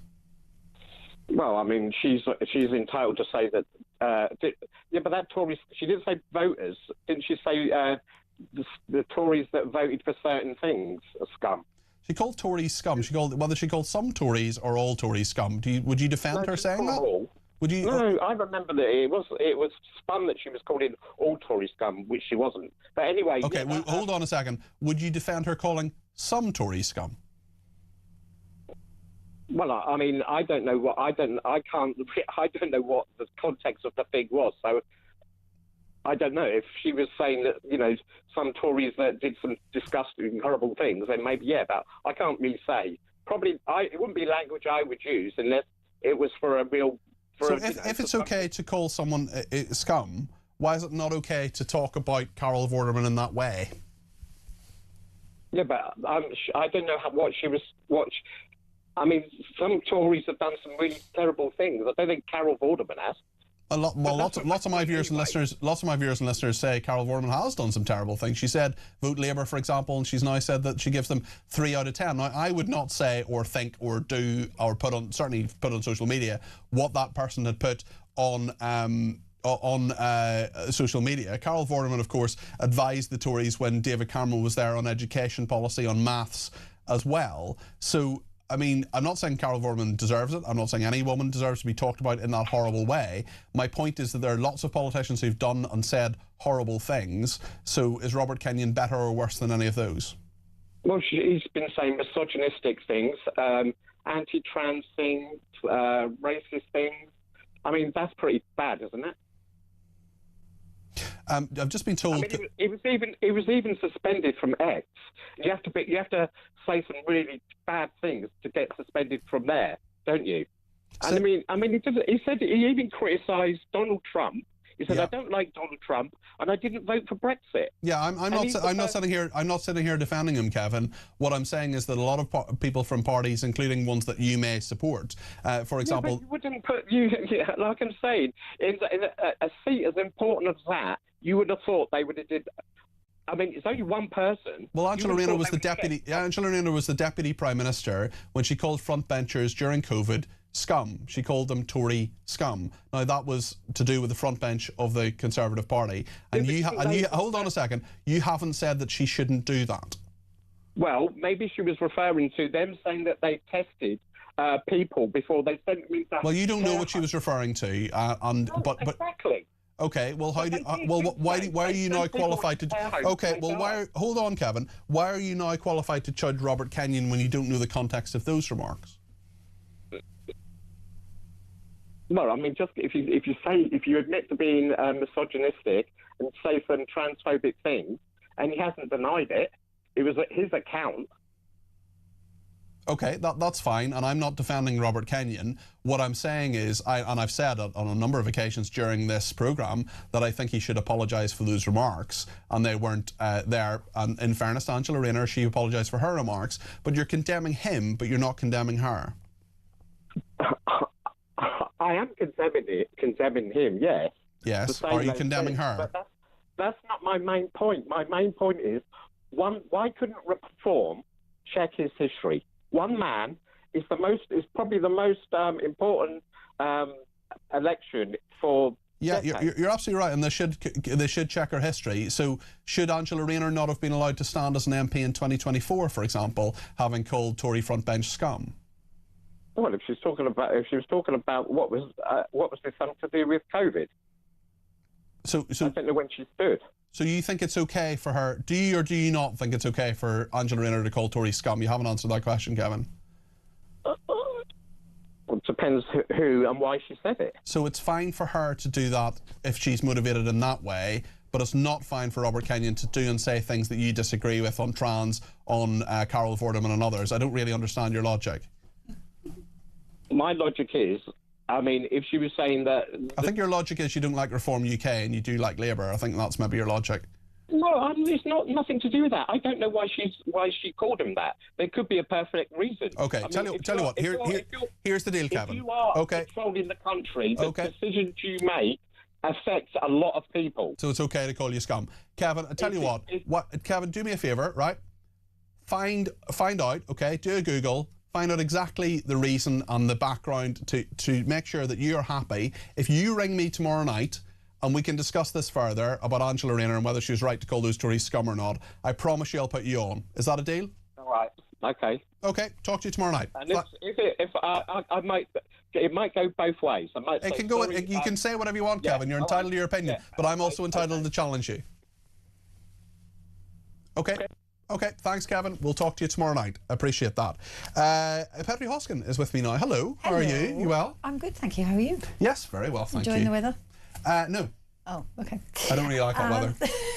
But I was in Northern Ireland where it's about 22, which is perfect. That's that fine. Is absolutely perfect. But that's a really hot day in Northern Ireland. It is, but 35 is just too much. It's stupid, isn't it? Although it is my age. It is silly. It is, and that being 35 is also silly. Yeah, that's why I'm 42 on Saturday. Anyway. Right, coming up, I'm going to be talking about the US, Iran and Cuba, because the reason I'm tying those together is because Donald Trump needs a win and Cuba is an easy win for him, and going into the midterms there is suspicion that he will do that. But trying to make countries sign the Abraham Accord is just absolutely wild, completely off kilter. So we're going to be looking at that. Also, young people and unemployment, and looking at what can be done to get young people into 10 years. Some of them are still on benefits 10 years later. That is so sad, isn't it? It's sad for them. And also we're going to be looking at the Hampshire rape case. Because I'm just not done talking about this. There's so much to talk about. Oh, There's so my much to God. talk about. What planet is that judge on? I literally don't know. But the Court of Appeal doesn't necessarily have to change the sentence that's been given. That's right. So we're going to be talking about that with a managing director of a solicitors who specialises in criminal defence for those accused of sexual offences.